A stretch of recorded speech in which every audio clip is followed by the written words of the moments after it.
Good morning. I'm Paul Hedgie, CEO of the San Diego County Medical Society, and we have hopefully a really helpful special webinar program that we've put that Dr. Lucy Horton at UCSD helped us put together with a large panel of experts on long COVID. With that said, let me go back here a page. You have some disclosures. This program is open for up to 4 AMA CME credits.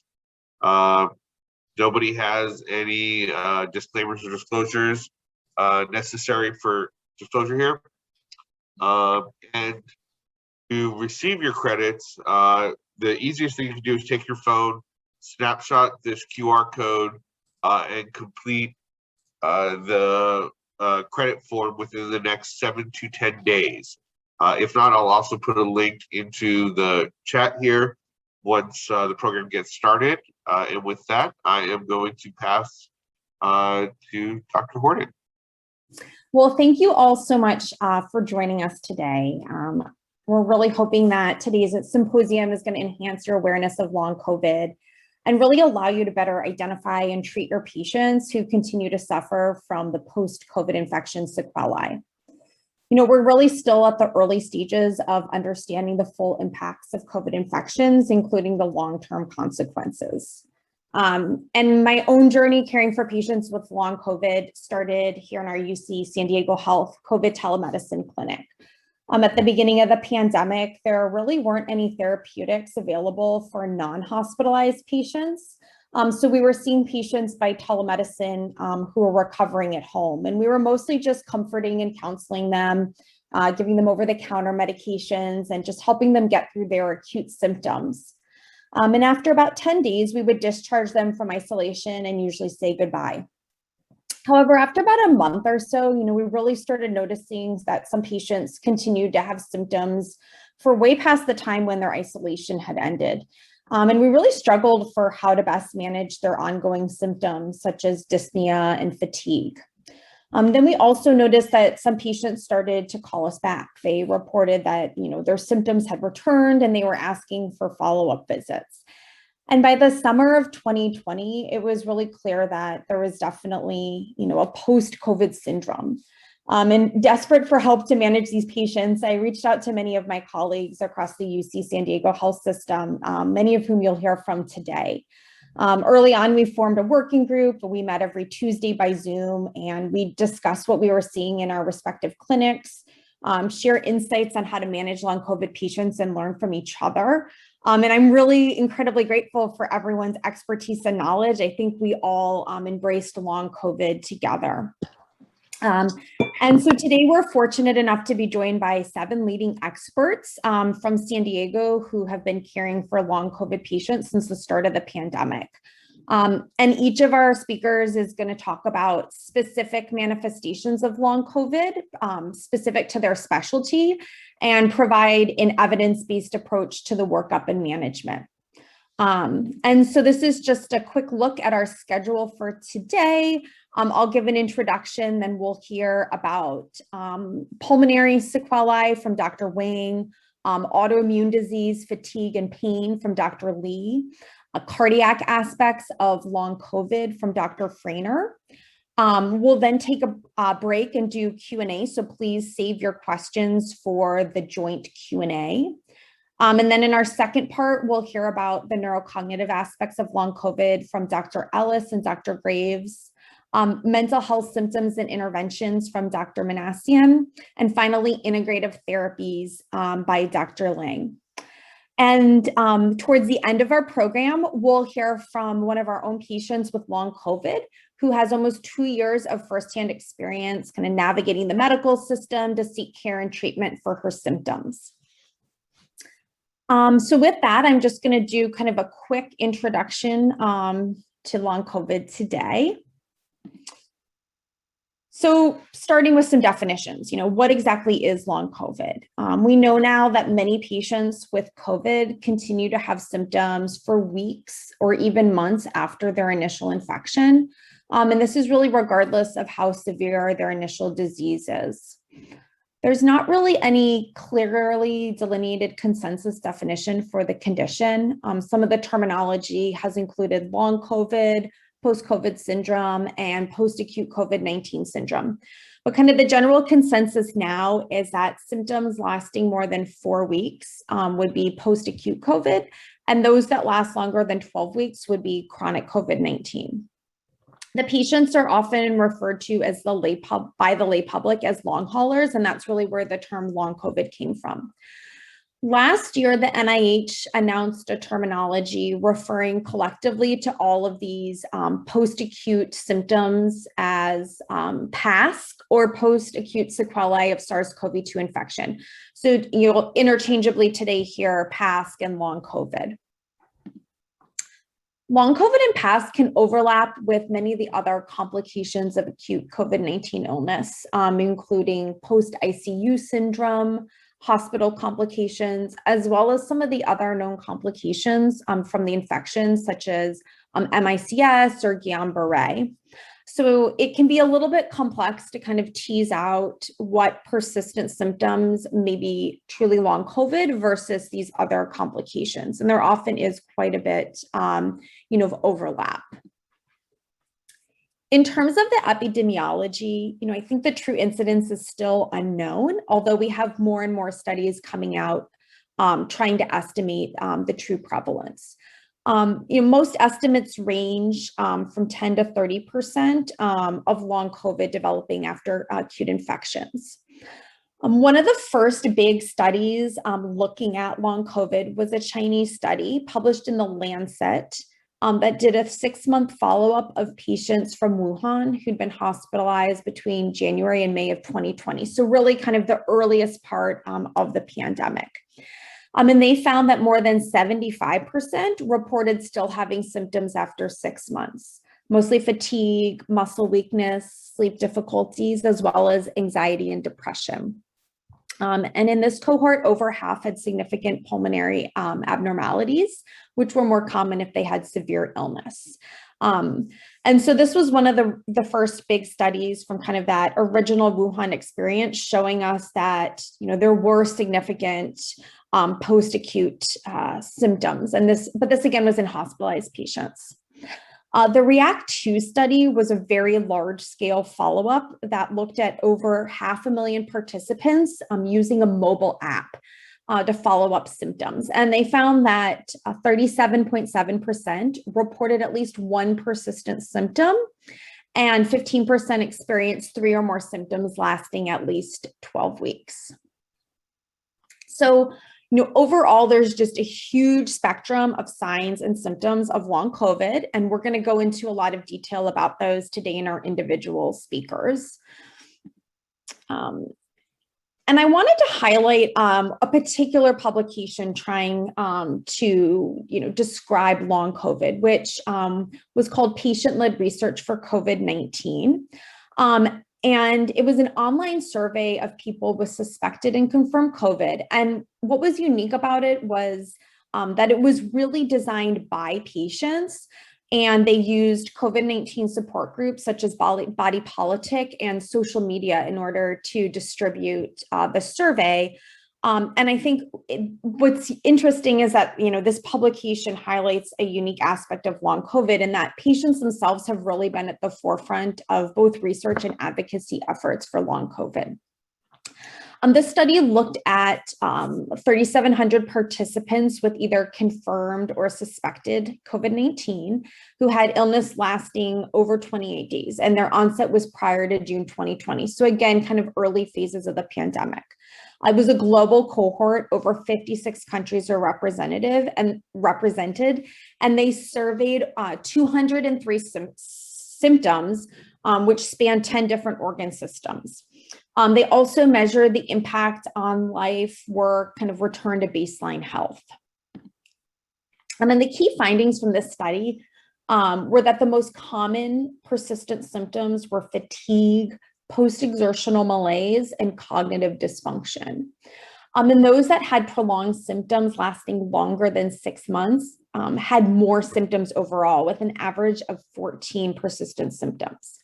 And nearly half of this cohort reported that they weren't able to work full-time 6 months after developing prolonged symptoms, which I really think highlights the extreme impact that long COVID can have on the ability for patients to return to their jobs, to kind of their lives before COVID.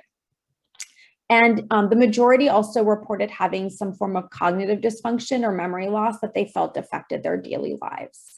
And many patients in this cohort reported having relapses of symptoms that could be triggered by exercise, mental activity, or just everyday stress.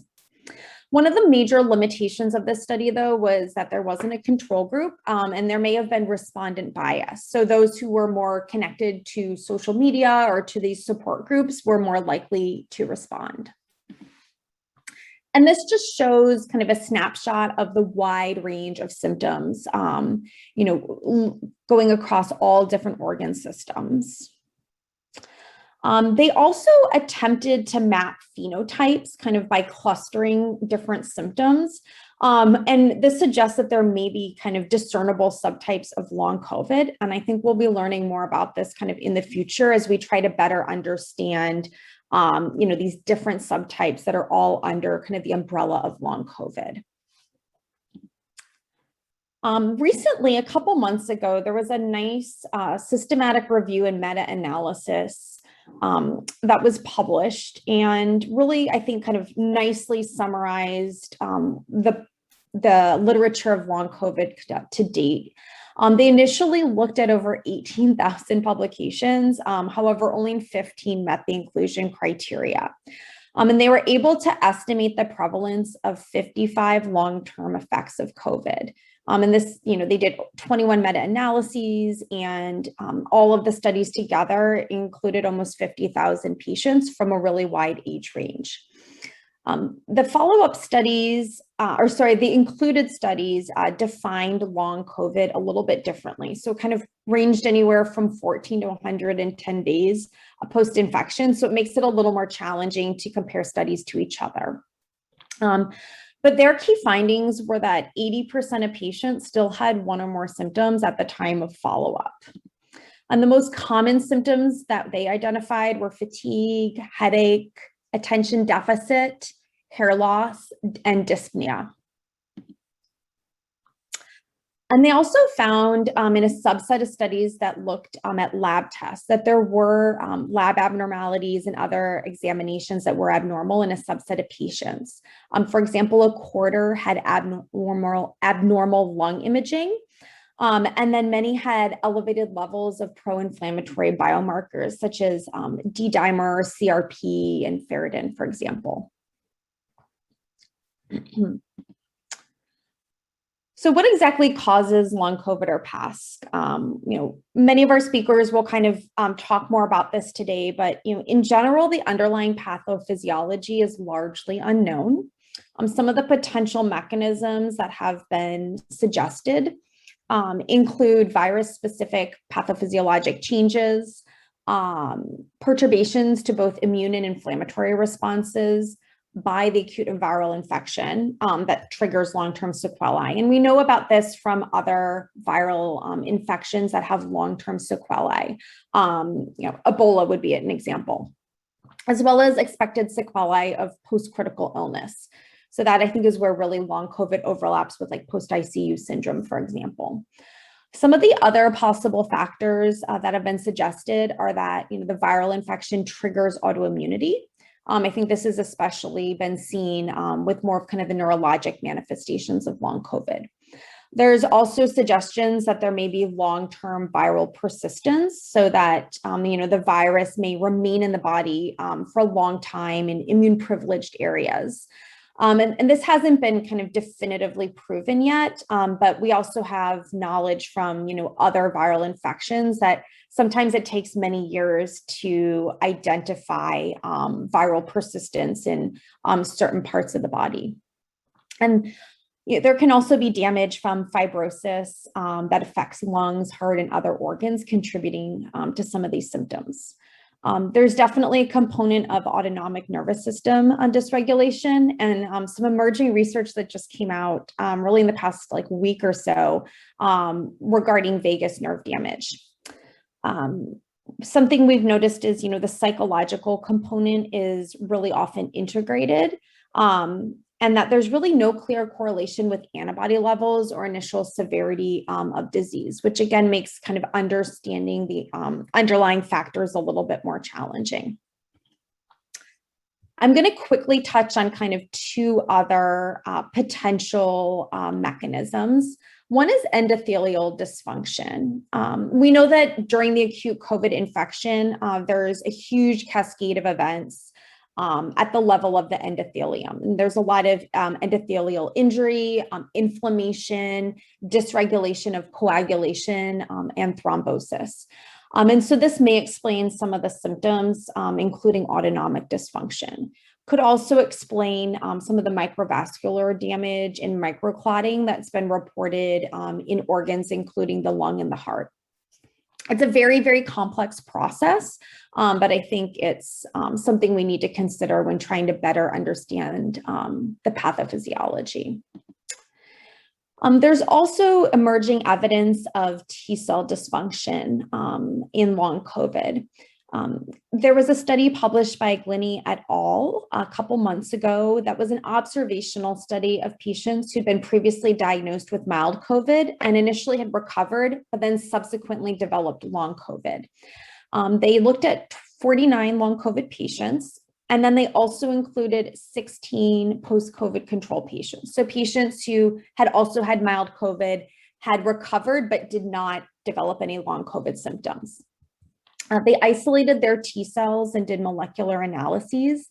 And their key finding was that long COVID was associated with characteristic and specific alterations in circulating T cells. And this was more than a year after their infection. So they found that there were a reduction in both CD4 positive and CD8 positive effector memory cell numbers after COVID infection. And there's a significant difference in the CD4 positive cells between the symptomatic and the asymptomatic groups. They also looked at PD-1 and CD28 levels and used these to distinguish patients with long COVID from the ones who were in the asymptomatic, fully recovered group. And PD-1 is a marker of T-cell exhaustion that's been seen in a lot of other chronic viral infections. And they found that this was increased after COVID infection, suggesting that maybe part of long COVID is T-cell exhaustion. And CD28 is a modulator that's really important for signal transduction and triggering of T cells. And they found that this was increased in those who had made an uneventful recovery from COVID-19. So potentially CD28 could be a marker that represents more of kind of a healthy immune response to the initial COVID infection. So some general themes in long COVID that many of us have noticed are that patients tend to present with a constellation of symptoms. There's often many organ systems involved. Doesn't really seem to correlate with the severity of their initial infection. Many patients we've all taken care of had mild to moderate COVID. Some were even asymptomatic. Patients can either present with kind of a persistence of their COVID symptoms that they had during their acute infection, but they can also develop new symptoms that start weeks or even months after their recovery. Symptoms often wax and wane. They may be episodic. Patients may have good days, bad days, kind of good weeks or bad weeks. Diagnostic testing is often normal. So you really have to rely on, I think, understanding the symptoms and what the patient is explaining. There's often a strong psychosocial component. And another thing that we've appreciated is that there's kind of this unmasking of other conditions, such as reflux, asthma, or sleep issues. Whether patients had kind of mild or almost polysymptomatic, asthma, for example, or whether it's that the COVID triggered them to have new asthma, I think is unclear, but we are diagnosing a lot of these conditions in patients with long COVID. I think an approach that we found is workup should often be limited, kind of focus on ruling out clinically concerning signs and symptoms, and then really focusing on more of a symptom-based workup. As you can see, there can be over 200 symptoms. So, you really have to focus, I think, the initial workup on the specific symptoms that that patient is having, since each patient really has their own unique constellation of symptoms. I will say that we've found sometimes that normal testing and ruling out other serious conditions can serve a therapeutic patient for some patients. Cognitive testing can be really helpful. Physical rehabilitation is often a key component, and we'll hear more about that today from many of our speakers. Addressing mental health issues and sleep disturbances is equally important. And you'll hear more about the 5 pillars of health and kind of how to have a more integrative approach to patients today. And finally, I'll just wrap up with kind of describing some of the clinical challenges in long COVID. Often, multidisciplinary teams are needed. Like I mentioned, it's, we still don't really understand the underlying pathophysiology and disease processes. There's really no standardized diagnostic criteria. We don't have any guidelines for evaluation and treatment yet. So there's really a lack of uniformity of workup and treatment, even within single institutions. I do think we need better large prospective studies to evaluate the natural course, kind of really better define the syndrome and identify the best techniques for rehab and clinical management strategies. And this can be a really resource intensive condition. If we estimate that even 10% of patients with acute COVID will develop long COVID, this could be a huge strain on health systems. And a lot, we may need a lot of ancillary services and support staff. So, today's symposium is really kind of an effort to empower community and primary care physicians to identify patients, kind of help you all understand how to do workup of symptoms based on organ system, so that you can manage a lot of these long COVID patients and then, refer more medically complex patients to interdisciplinary care clinics like ours. So with that, I'm going to stop and let's see, we will let Dr. Wang pull up her slides. Great. Thanks, Lucy, for that awesome introduction. I couldn't agree more that I think many of the things that you've so well outlined are going to be echoed throughout the rest of the morning. So let me try this again. Let's see. Okay.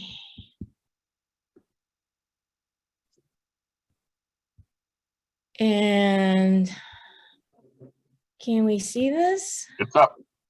Oh, yay. All right. So I'm Dr. Angela Wong. I'm the medical director of the outpatient pulmonary clinic at UCSD, and I'm really happy to be here this morning to talk about this challenging topic. And my thanks not only to Lucy for getting us all together, but absolutely the San Diego County Medical Society, who's done a stellar job in shepherding us and getting us organized for this morning. So I'm going to be talking about the pulmonary sequelae of SARS-CoV-2 infection. And as Lucy was saying, really focusing on a system-based approach aimed at giving you some practical tips for how to not just, I would say, manage these patients, but really give them hope. And I think that's another theme that's going to emerge from the talks that are being given this morning. Okay. So as was already mentioned, long COVID is defined right now by many groups as symptoms persisting more than 12 weeks post-infection. So actually, the Pulmonary Post-Acute COVID Clinic was formed back in May 2020 to focus on the respiratory care of post-hospitalized patients as they recovered from the ravages of severe COVID pneumonia and ARDS. And really at that time, we thought we would be dealing primarily with the sequelae of severe lung inflammation, so pulmonary fibrosis, deconditioning. But within a couple of months, we began seeing a slew of patients, many of whom had never been hospitalized, who had had moderate or even mild disease, who'd never had any hypoxemia as far as they could tell, no radiographic evidence of pneumonia, but who were presenting with new or persistent cough, shortness of breath, and fatigue. And our experience was reflected in the soon burgeoning amount of literature that was being published, as others were also reporting ongoing respiratory issues in post-COVID patients that was not necessarily related to the severity of their disease. So in terms of post-COVID respiratory symptoms, what have we been seeing? Of course, shortness of breath and cough are very commonly reported, but also impaired exercise tolerance, chest pain, and tightness. I think it's important also to note that individual patients may not necessarily use these exact words, right, to describe how they're feeling. And it's important to pay attention to the patient's cultural or ethnic background, their age or gender. Patients can use phrases like, it's just hard to do things, or I feel tired, and that might be their surrogate symptom for shortness of breath. Patients will variably report also malaise and endurance, decreased endurance. Athletes will come in, excuse me, disconcerted by their inability to return to their prior levels of fitness, reporting decreased exercise tolerance. And also surrogate symptoms or secondary symptoms such as palpitations, dizziness, anxiety, for which there may not be a primary respiratory issue, but certainly shortness of breath and dyspnea can exacerbate these kinds of symptoms as well. In addition, as Lucy or Dr. Horton alluded to earlier, this is a syndrome. So in addition to these affiliated symptoms of anxiety, palpitations, and dizziness, patients have also been presenting with sleep disorders, fatigue, and this is something that I think distinguishes COVID from other respiratory viruses, for instance, such as influenza, RSV, and rhinovirus. The other thing I'm going to be talking about later in this talk is the presence of GERD reflux or laryngopharyngeal reflux, or LPR. So laryngopharyngeal reflux, in contrast to GERD, which is gastroesophageal reflux, represents stomach acid or gastric juices actually coming all the way up to the throat. And so patients will present not with heartburn or just indigestion, but often throat clearing, and sometimes even report globus or dysphagia.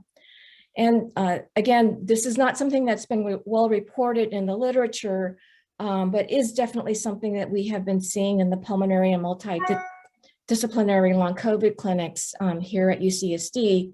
And it's important to look for this because reflux can definitely be a cause of cough and asthma exacerbations. So again, in our clinic, our patients have tended to skew younger. We're seeing a lot of patients who have never been hospitalized. So most of our patients, in fact, are under the age of 65. And as a result, they also tend to be healthier, at least prior to their COVID illness. They have fewer comorbidities. We have also seen a female predominance, which is also something that's consistent with what is being reported in the literature as well. Okay, so now I'm going to shift gears and I'm going to use the case of a 54-year-old male nurse who I've been following in clinic for almost a year and a half now to help kind of inform the discussion about the pathophysiology of shortness of breath and cough and how that informs our approach to their workup and management. So this patient was a marathon runner. Prior to COVID, he had some exercise-induced asthma. It was really mild. It was well controlled. He was using albuterol as needed just prior to exercise. He received the Pfizer COVID vaccine on December 23rd, 2020. Unfortunately, he became ill a few days later with fevers, myalgias, arthralgias, anosmia, dysgeusia, cough, and anorexia. And he was diagnosed with COVID on December 30th, 2020, and then subsequently presented with his chest x-ray several days after that to a local ED. Now, as I mentioned, he presented to our clinic in February 2021. So technically, he does not quite meet the definition of long COVID, but as we've talked about, it's really a continuum of patients recovering from illness who never quite seem to get better and then sometimes may even relapse and get worse. So at the time that he presented to clinic, he was already on Advair 250. He was still coughing. He was extremely out of breath, even with minor activities like getting dressed in the morning or taking a shower. So the question for us then was, why was he so short of breath and why was his cough so severe? And remember, this was still early on in the pandemic, and we were still trying to figure out, what was this new sort of long COVID syndrome that patients were coming into clinic with. So it's useful, I think, to just take a step back and review what we know about shortness of breath and cough. And so to review, shortness of breath is a subjective sensation. And I can't stress that enough. It's a symptom. It's how someone's feeling. And it's really the feeling that it's hard to breathe. So it has everything to do with work of breathing or the patient's perceived effort of how hard they're working to breathe. So if we think of shortness of breath then as a sensation that is hard to breathe, then what could be going on in post-COVID patients? Well, from a pulmonary standpoint, of course, we clearly were expecting to see patients who have post-inflammatory fibrosis or organizing pneumonia and other sequelae of severe lung disease, but also, airways disease. So airways disease can cause narrowing, resulting in increased resistance. Respiratory muscle weakness can result in increased effort needed to accomplish even simple acts of breathing. And of course, we need to consider non-pulmonary causes of shortness of breath, such as heart disease, and I'm going to defer that discussion to Dr. Freener later this morning, but also deconditioning and myopathy, particularly in those patients whose symptoms seem out of proportion to any detected abnormality in radiographic imaging or pulmonary function testing, for instance. So it turns out that the phenomenon of post-viral airways hyperresponsiveness has been well described over the last several decades. Certainly in our patient, we suspected that his airways disease was worse. We know that other respiratory viruses such as influenza, rhinovirus, and RSV can result in airways hyperreactivity, probably through an IL-17 mediated pathway. And we suspected that SARS-CoV-2 was also capable of triggering a similar phenomenon. And in fact, many of our patients, as in this patient, have some kind of predisposing risk factor for developing airways disease, including a childhood history of asthma, having previously smoked or having grown up in a household of smokers, or having a first-degree relative with asthma. And I just want to stress that patients with post-viral airways hyperreactivity can be symptomatic even with normal spirometry. And so their symptoms don't always correlate, again, with lung function, and PFTs don't always demonstrate a bronchodilator response. So this is the PFTs that were obtained in this patient. This was in February 2021. And as you can see, if you go down to the middle panel, under total lung capacity. You can see that his TLC is 4.29 liters or 68%. So he did have a mild restrictive ventilatory defect.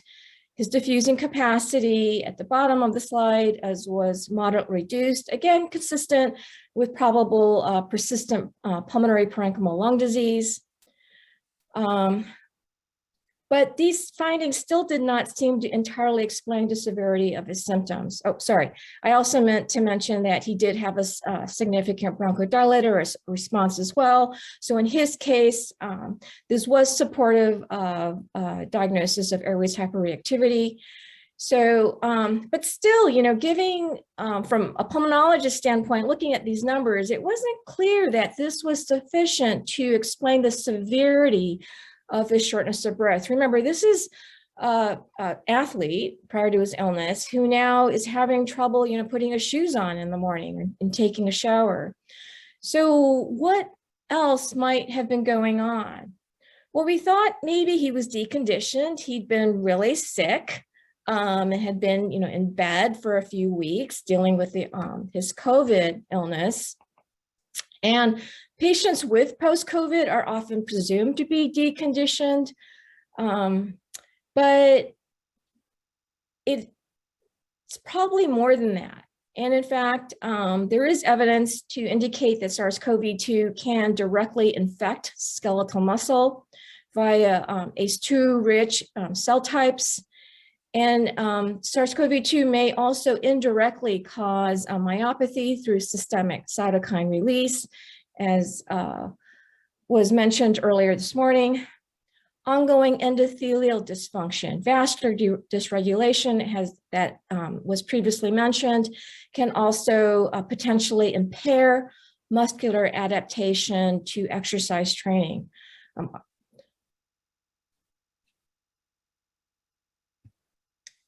Okay. And what about cough?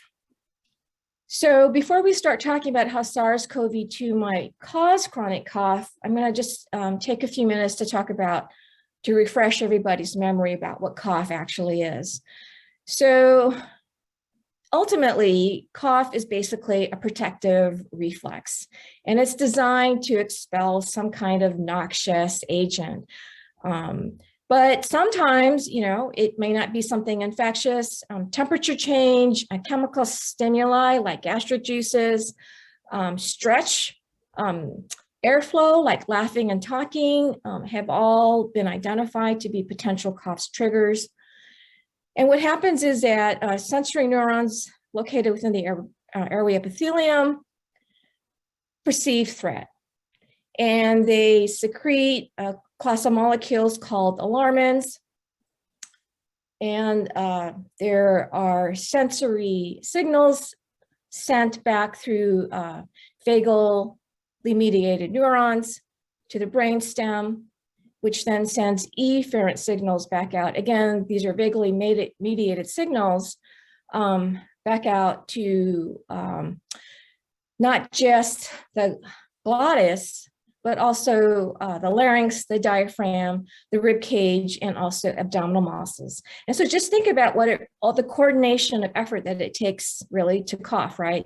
You take a deep breath in, your glottis has to close, and then your whole chest and abdomen contract to develop maximal expiratory force to expel whatever the bad thing is. So it's an amazingly complex process that requires, again, this coordination of both afferent and efferent signals. So it turns out then that the sensitivity of cough receptors within the airway epithelium can also be up or down regulated. There's definitely a cortical component. We can try and suppress cough. We can cough on purpose if we want to, but in general, you know, it's an autonomic or automatic reflex, right? But if the airway epithelium becomes inflamed, right, or if perhaps there's inflammation of the neurons, then the cough threshold can be lowered so that a patient may cough in response to a stimulus that maybe in the past they may not have even noticed. And this phenomenon of neurogenic cough, or what's sometimes called a hypersensitive cough reflex, has also been well described in other kinds of viral mediated illnesses. In general, the cough severity then, as we were talking about, correlates poorly with severity of cough-associated illness. Asthma can cause a lower cough threshold. Inflammatory mediators associated with eosinophils can cause inflammation of the neurons and also lower the cough threshold. And it's also interesting that diseases like obstructive sleep apnea can increase laryngeal hyperresponsiveness and make someone more susceptible to cough. Both asthma and OSA, by the way, can present with cough as its sole symptom. And certainly COVID-19 now has also been implicated in both mediating airways inflammation, as we just talked about, but also in lowering the cough threshold.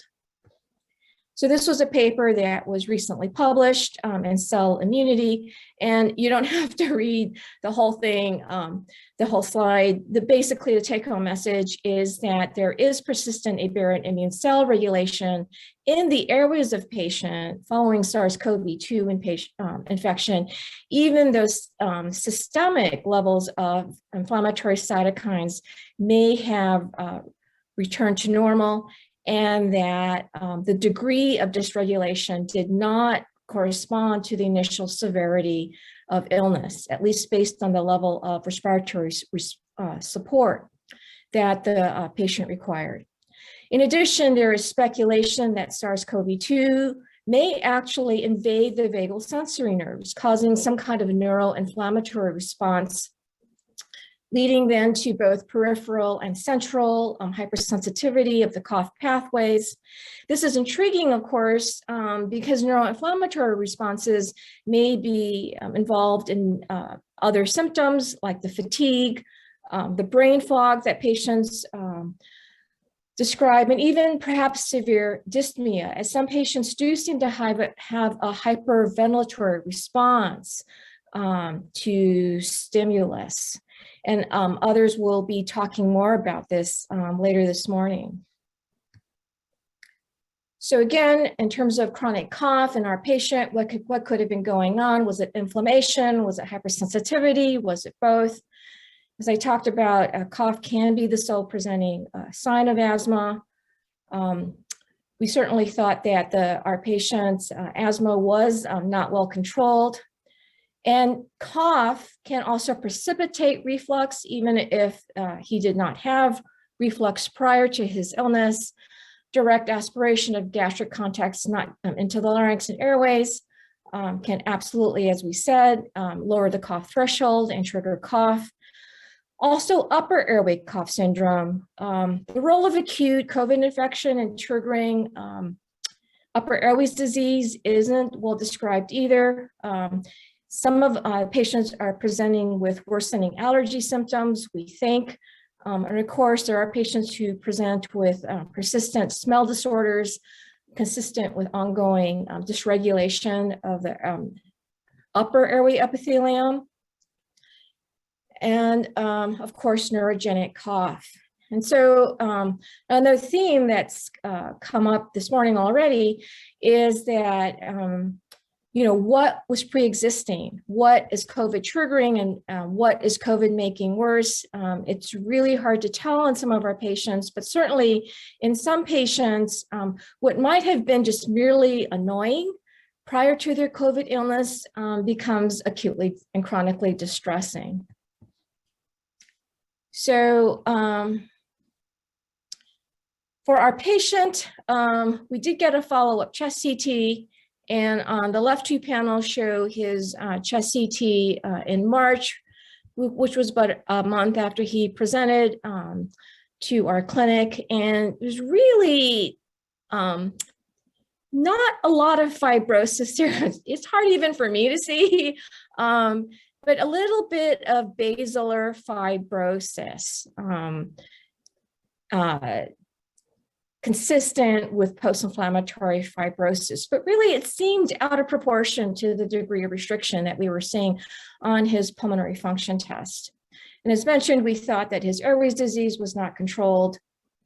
So we increased his Advair to 500 micrograms. We also added Spiriva, as there is data to show that neurogenic cough is mediated by vagal pathways. And there's a lot of data dating back to the 80s showing that muscarinic agents like atropine, ipratropium or Atrovent is helpful in treating this disorder. We suspected that his symptoms were exacerbated by reflux and did a detailed dietary and lifestyle history, encouraged him to stop drinking orange juice, which he was doing every morning, avoiding acidic foods. We also added at that point a twice daily H2 blocker. I will say that in the last year of treating these patients, I've really started to back away from using PPIs and H2 blockers, as I'll talk about later. They're just simply not as effective in treating patients with laryngopharyngeal reflux as opposed to patients with maybe heartburn or GERD. So when we saw him back a few weeks later in March, his cough had resolved, hooray. And so we then switched him to Trelegy, which is a once a day triple inhaler. He enrolled in pulmonary rehab. And I know Dr. Liang is going to be talking about pulmonary rehab later on in her talk. But pulmonary rehab and physical therapy, as has been mentioned already, is enormously helpful in helping patients recover. But after several months, he was still very dyspneic. And a follow-up chest CT that we got about 6 months later, so this is the two panels on the right, shows that his fibrosis had nearly completely resolved, right? So it was actually mild in March and barely detectable in September. So at that point, we got a cardiopulmonary exercise test, and this did demonstrate persistent abnormalities. So before we do that, hang on, I'm just going to pull up his follow-up PFTs. So these are the PFTs that we got in November. His FEV1 and FVC had improved. I mean, they were still decreased, but they were definitely better, and they were really only mildly reduced. But at that point, as I mentioned, his pulmonary fibrosis had almost completely gone away. So at that point, we began suspecting that maybe there was another reason for his restrictive ventilatory defect. And so we were working him up for respiratory muscle dysfunction. And one of the things that you can do as a part of pulmonary function testing is something called neuromuscular protocol. We can actually try to assess the strength of your inspiratory and expiratory musculature. And in fact, so in the middle of the slide, you can see something called an MVV. And this is maximal voluntary ventilation, where his, which was reduced. And also at the bottom of the slide, his MIP and MET, which is maximal inspiratory pressure and maximal expiratory pressure, were reduced as well. And as it turned, check. Thank you. And at that point, his CPET did indicate that his this was interfering with his ability to exercise. So I'm just going to, for the purposes of time, slip down. So in summary, it's important to do comprehensive history in terms of not just, their COVID infection, but also in terms of pre-existing illnesses. And I can't stress this enough, not all post-COVID is long COVID. Just as a part of working these patients up, in our clinic, we have diagnosed a case of hypoadrenalism, aspiration pneumonia, dermatomyositis, and a cystic lung disease in a patient with SLE. So in a sense, you can think of long COVID perhaps as a diagnosis of exclusion after other illnesses have been ruled out. And this is especially true in patients for whom a COVID illness has not been confirmed. I'm just gonna kind of drop down. I am going to spend a little time talking about pulse oximetry. Beware of falsely high readings in patients with darker skin pigmentation, because that can throw you off. So in addition to respiratory evaluation, which includes comprehensive PF testing, neuromuscular protocol, and chest imaging studies, and of course, thinking about non-pulmonary causes, cardiology, we work closely with our GI and ENT colleagues to work up esophageal motility issues, as well as upper airway issues. And then lastly, in terms of treatment, a philosophy is to put the fire out. And these symptoms are extremely debilitating and distressing, and not just physically, but emotionally and psychologically. And so typically I will start with a high dose of ICS, for instance, budesonide 160 micrograms or beclomethasone. In our patients who have neurogenic cough, we feel, or who have tachycardia, anxiety, dysautonomia, which Dr. Freener will be talking about, it's okay not to use a LABA. We have really good muscarinic agents like tiotropium, which work really well for airways hyperresponsiveness and neurogenic cough. And in terms of the reflux, it's diet, diet, diet, diet. I mean, I can't tell you the number of times getting people to quit alcohol, no carbonated beverages. Remember, bubbles are bad. And as I said, I've been backing off on using PPIs and H2 blockers, and really starting to use a lot of medication called Gaviscon Advance, which is alginate therapy. The GI folks are using it as well. It actually blocks reflux.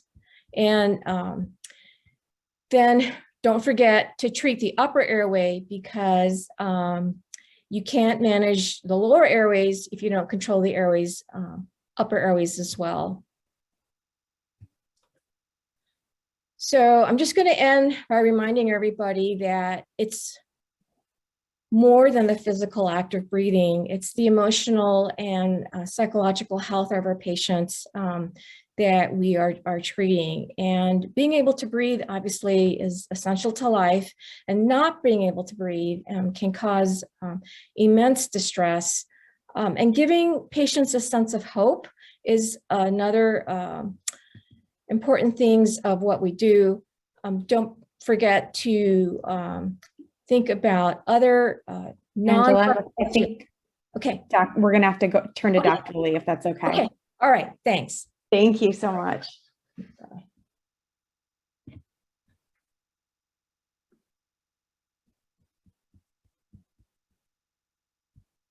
I'm going to get You're good, Dr. Lee. the slide started. Okay. Let me know if you could see the slides. Are you able to see the slides? Not yet. Not yet. How about now? Nothing?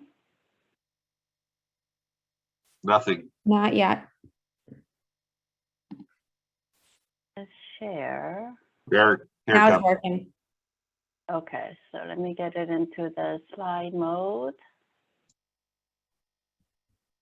Okay, so thank you everyone for joining on a beautiful Saturday. I see the blue sky outside.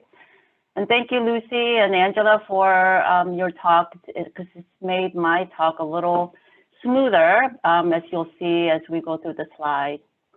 So as a rheumatologist, fatigue and pain is two most common symptoms that I get consulted on, regardless of being long COVID or outside of long COVID. So I'll focus today's talk mainly on fatigue and pain. However, I'll touch upon some of the other symptoms as a rheumatologist that we like to pay attention to. So Lucy has already, or Dr. Horton has already addressed this study, so I won't spend too much time, but to point out that up to 52% of these patients who were hospitalized for acute COVID had fatigue at month 6. Luckily, it did decline over time at 12 months. About 25% of the patients had hair loss and sleep difficulties, and those symptoms also improved over time. If you look at some of the other symptoms that as a rheumatologist we're interested in, like joint pain, skin rash, myalgia, although not as common as fatigue or other symptoms, these symptoms did not improve over time in terms of frequency.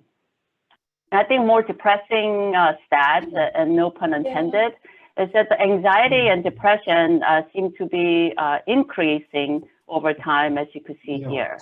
Went over well. In terms of the fatigue and anxiety and depression, they looked at the It slowed up. multivariate study, looking at fatigue and anxiety. And then the presence of this was not related to the acute COVID disease severity. And what were the risk factors for having increased fatigue and muscle weakness? Being women and having used some sort of steroids for acute COVID increase your risk of having more fatigue and muscle weakness. I won't touch much about the depression anxiety here, as our colleagues will spend more time later on today. And this was another study that Dr. Horton had mentioned, looking at the online survey that were done over like almost 4,000 patients worldwide.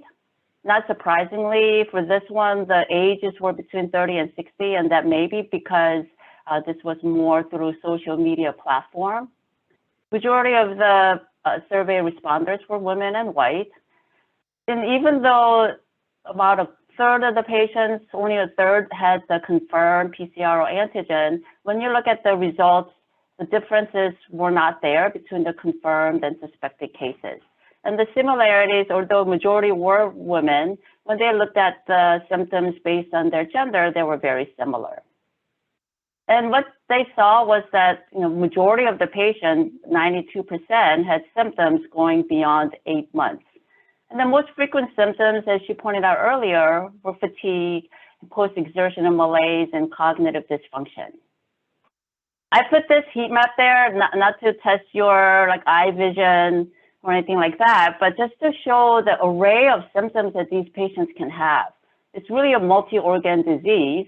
And when you look at the colors, the yellow is the higher frequency, and the dark is less frequency, and then the white horizontal lines in the middle are the onset or median onset of these symptoms. And you can see that not only is there a whole array of symptoms, but the onset of these symptoms seems to vary anywhere between at the acute time out to 20-some weeks.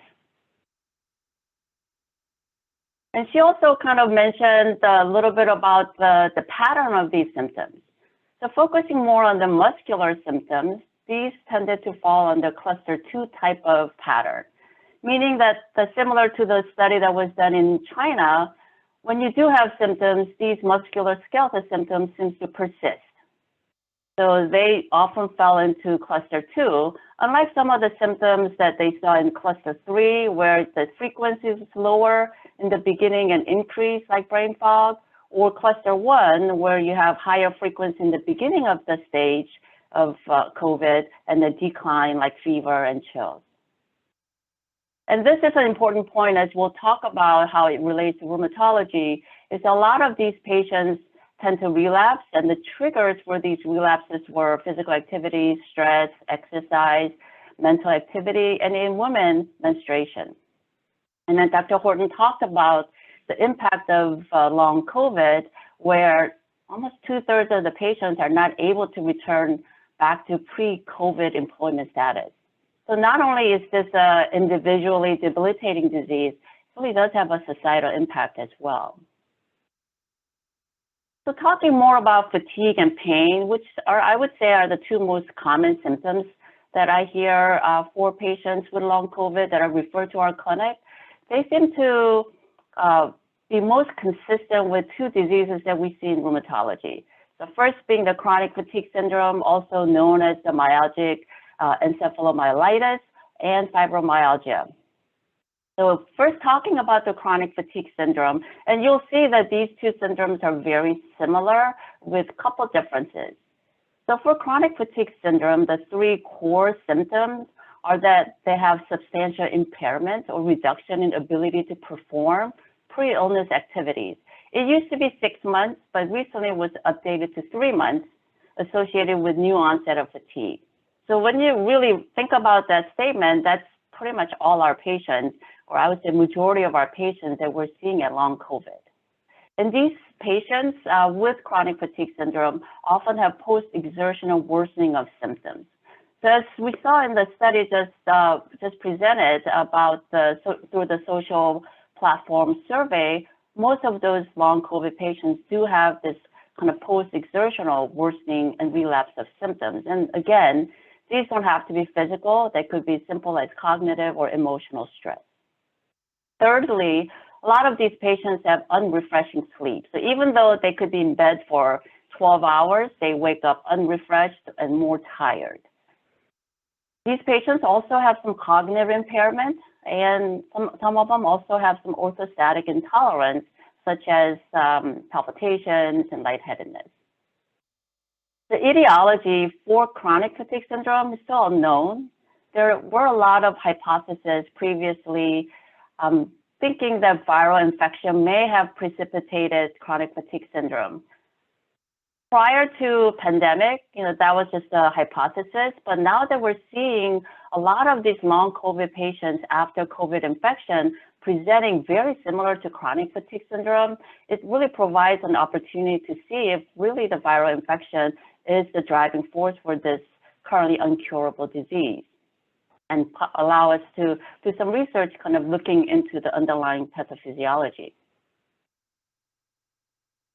So similar to chronic fatigue syndrome, fibromyalgia patients also have quite a bit of fatigue, unrefreshed sleep, cognitive symptoms, and often lasting more than 3 months.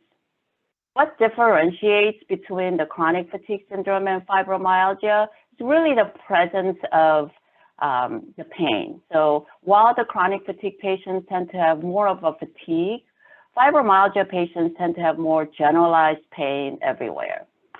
I included this box on the right, not for you to do this in a clinical setting, but just to let you know that we do have kind of a set criteria to identify and locate these pain, mainly for research purposes. But for clinically, it is quite obvious that these patients are pretty much tender everywhere that you touch them. There seems to be some risk factors that are present for fibromyalgia patients, which may be a little bit different than what we see in long COVID fibromyalgia-like syndromes. So in a non-long COVID settings, there seems to be some genetic predisposition, and it seems to affect women a little bit at a higher frequency. In our clinic, I would say I'm seeing the frequency of fibromyalgia patients in long COVID patients to be not as women predominant as I would have expected in the non-long COVID situations. And as you see here, sleep disturbances and poor sleep or poor quality of sleep tends to be a huge risk factor for fibromyalgia.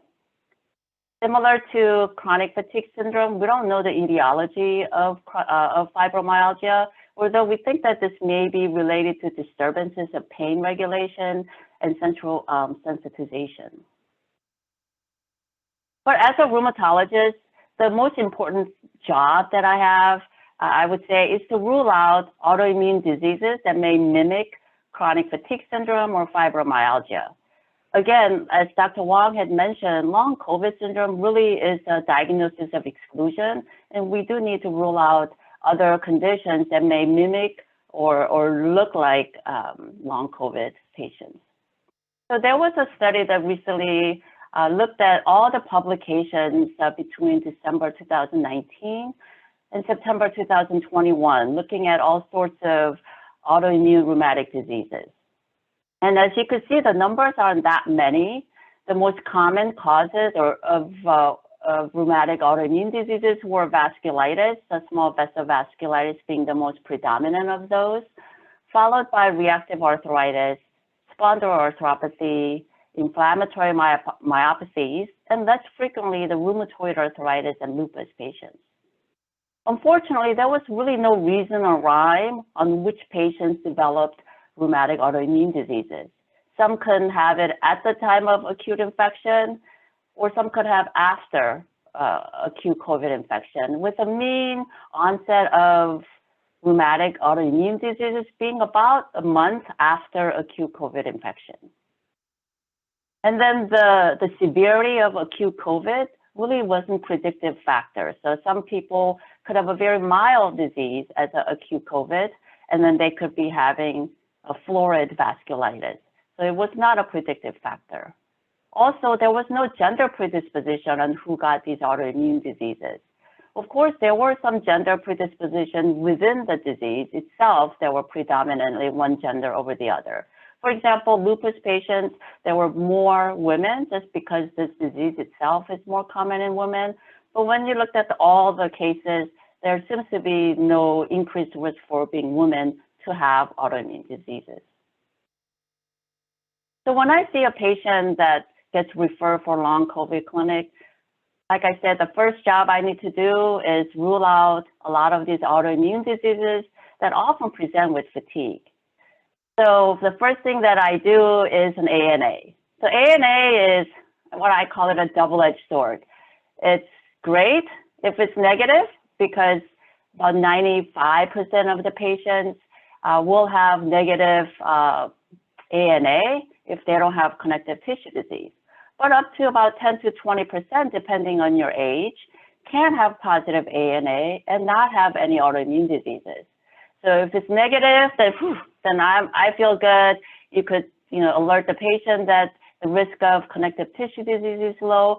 But if it's positive, it could be quite anxiety provoking. And then we kind of have to look into see, is there other connective tissue disease or autoimmune diseases that we should be worried about?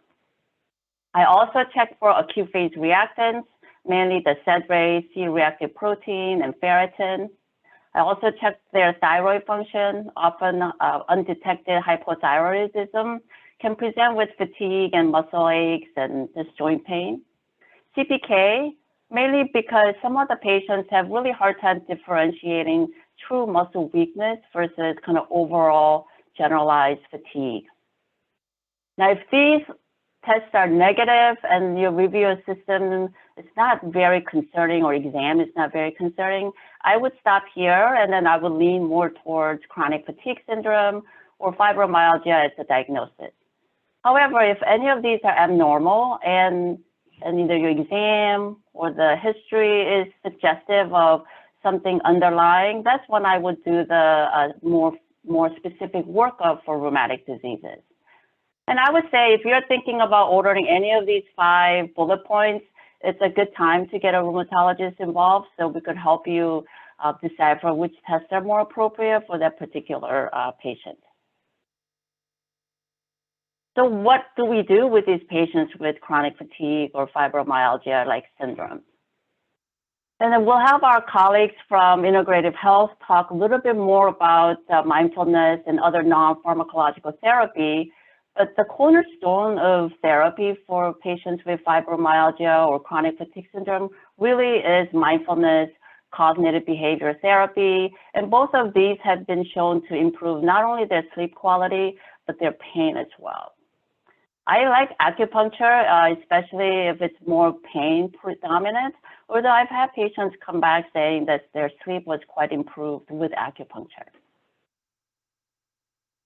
In addition to the mindfulness and acupuncture, I always recommend a graduated, some sort of exercise program. And it could be supervised with physical therapy or pulmonary rehab, or it could be on your own, really depends on your baseline exercise tolerance.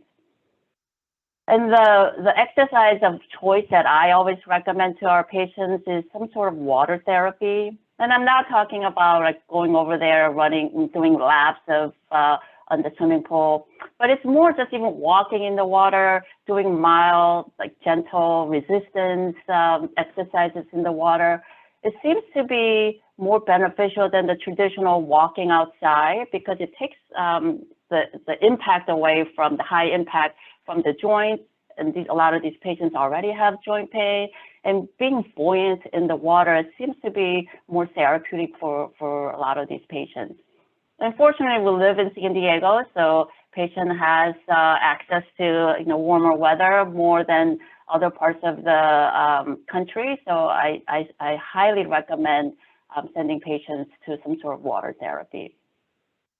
Now, if they have more localized pain, especially in their back, I do recommend TENS unit. It seems to be quite helpful for those patients for the back pain, and sometimes kind of the knee, hip pain seems to be helpful.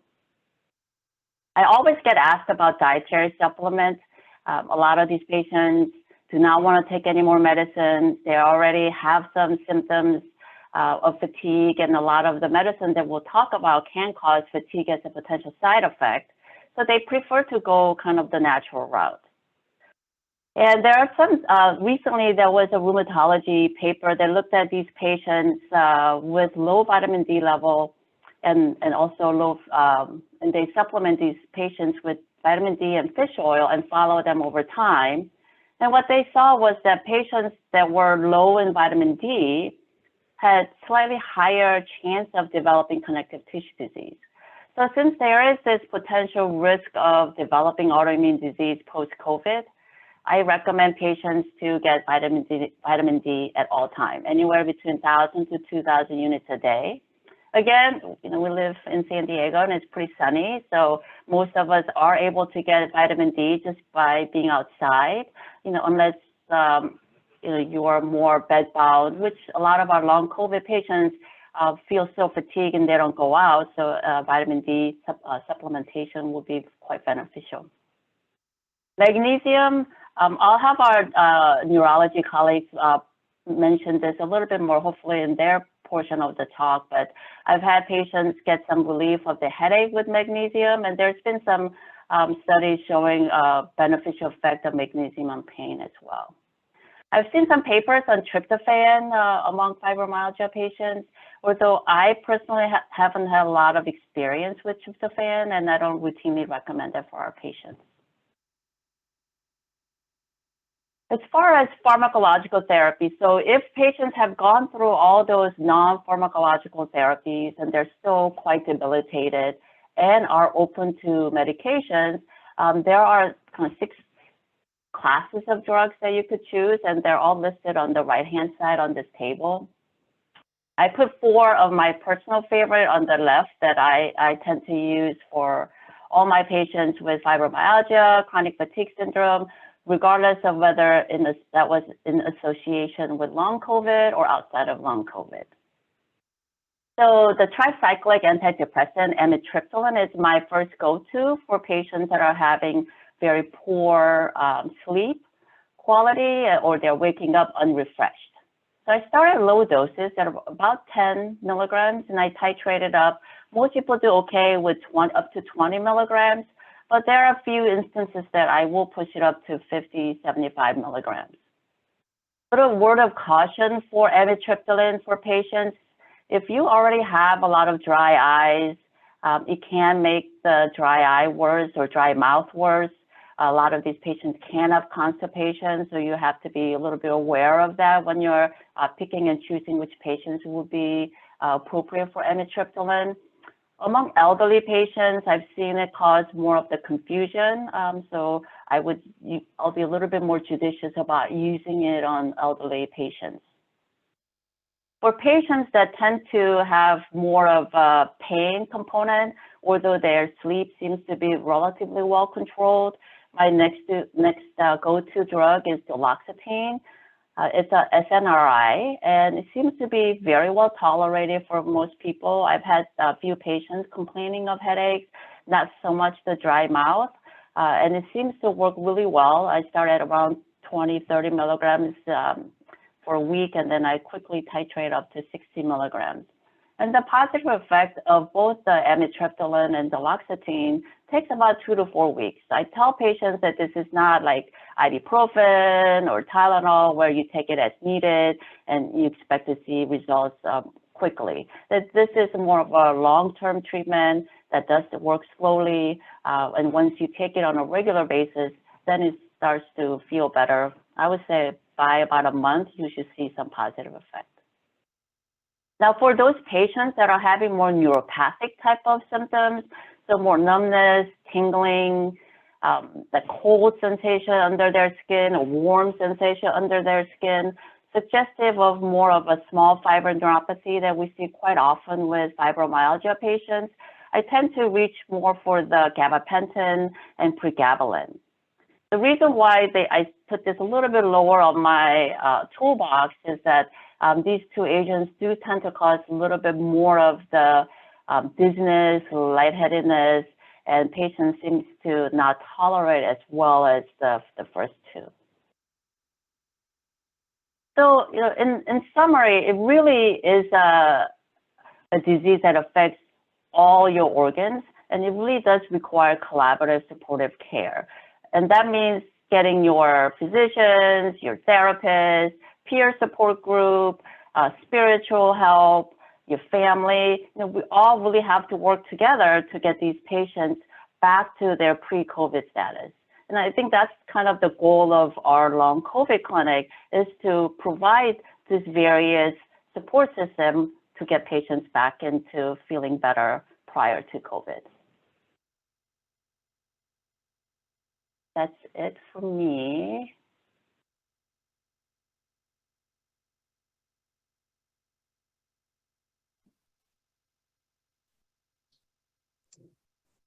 Thanks, Dr. Lee. And next, we're going to hear about the cardiac aspects of long COVID. Oh, slides are up. Good morning, everyone. So I'm Nick Frainer. I'm a general cardiologist at UCSD, and I got involved, like most of the people in this panel, at an early stage after the COVID pandemic as part of our working group, and kind of still have a kind of a clinical interest in this and see a lot of the patients referred from our long COVID clinic for cardiovascular complaints.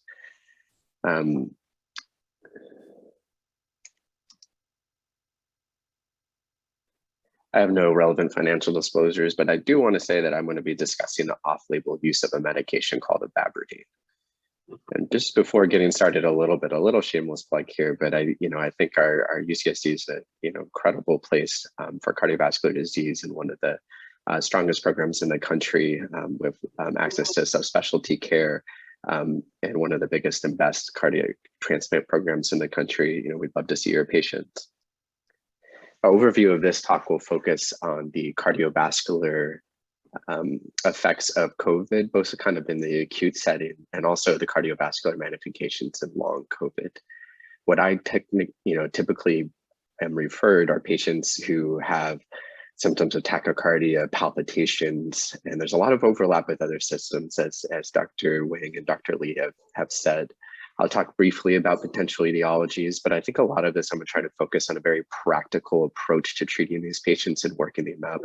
The etiologies and a lot of the science behind this is still really vague, and there's not great data for anything that we're doing, but really kind of focus on a more low-key practical approach to this.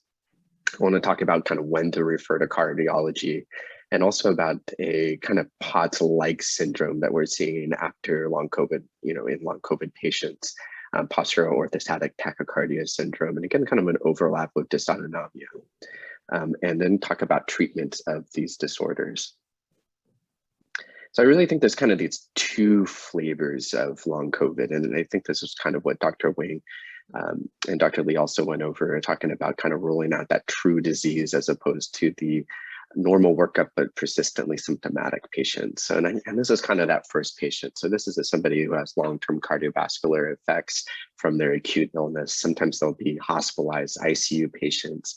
They can be young and have relatively little typical clinical risk factors for coronary artery disease, but tends to be kind of more of the severe infections.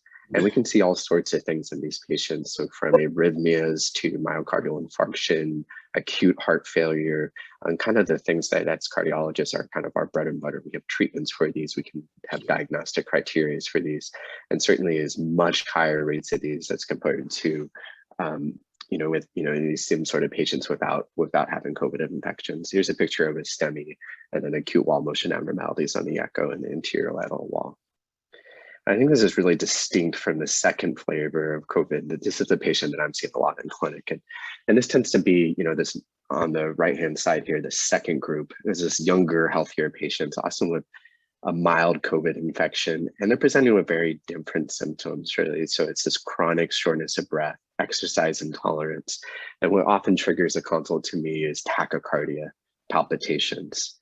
They can be seen in many different places before they end up in clinic, often with multiple emergency room visits for chest pain or tachycardia or shortness of breath. And the initial workup is really a structurally normal heart. We're not seeing big abnormalities on the echocardiogram. They may have a normal event monitor or what's thought to be normal, though I'll kind of go into some other abnormalities that can be seen on this.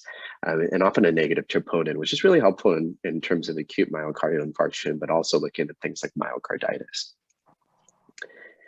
What we thought initially, I think, was that there was a lot of talk, right, when COVID started about the direct viral infections and myocarditis, but I think this has really been shown to be quite rare. I have not seen a case of this. We've biopsied and done autopsies on a lot of hearts in patients with acute COVID, and the true fulminant myocarditis from this disease, I think, is very rare and not something we see very often. But what we do see in the acute COVID infections is increased risk of other cardiovascular disease. So this can manifest with pre-existing coronary disease, with oxygen demand, supply-demand mismatch, or type 2 MIs. This can be that profound inflammatory and pro-inflammatory markers, the endothelial dysfunction. I think that was talked about before. They can lead to acute MIs, plaque rupture, young people with big heart attacks that are, still plaque rupture, typical heart attacks, but usually not somebody you would expect to see these in. There can be microvascular disease or macular thrombi, stress cardiomyopathies, this pro-inflammatory state. And not just leading to myocardial infarction, but other arrhythmias too. So bradyarrhythmias, conduction abnormalities, ventricular tachycardia, atrial fibrillation, other thrombotic events, and acute heart failure.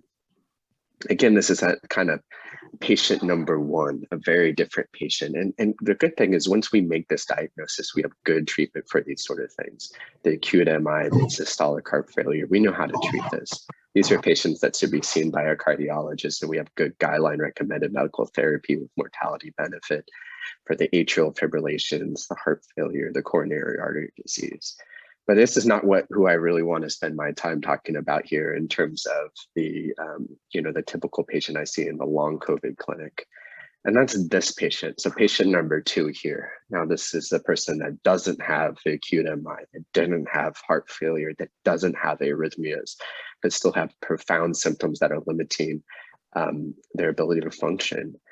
These are people that have the EKG and the other abnormalities. But I think it is important when we're seeing this patient, and like was said before, it's a diagnosis of exclusion. The acute COVID infection can cause so many crazy things.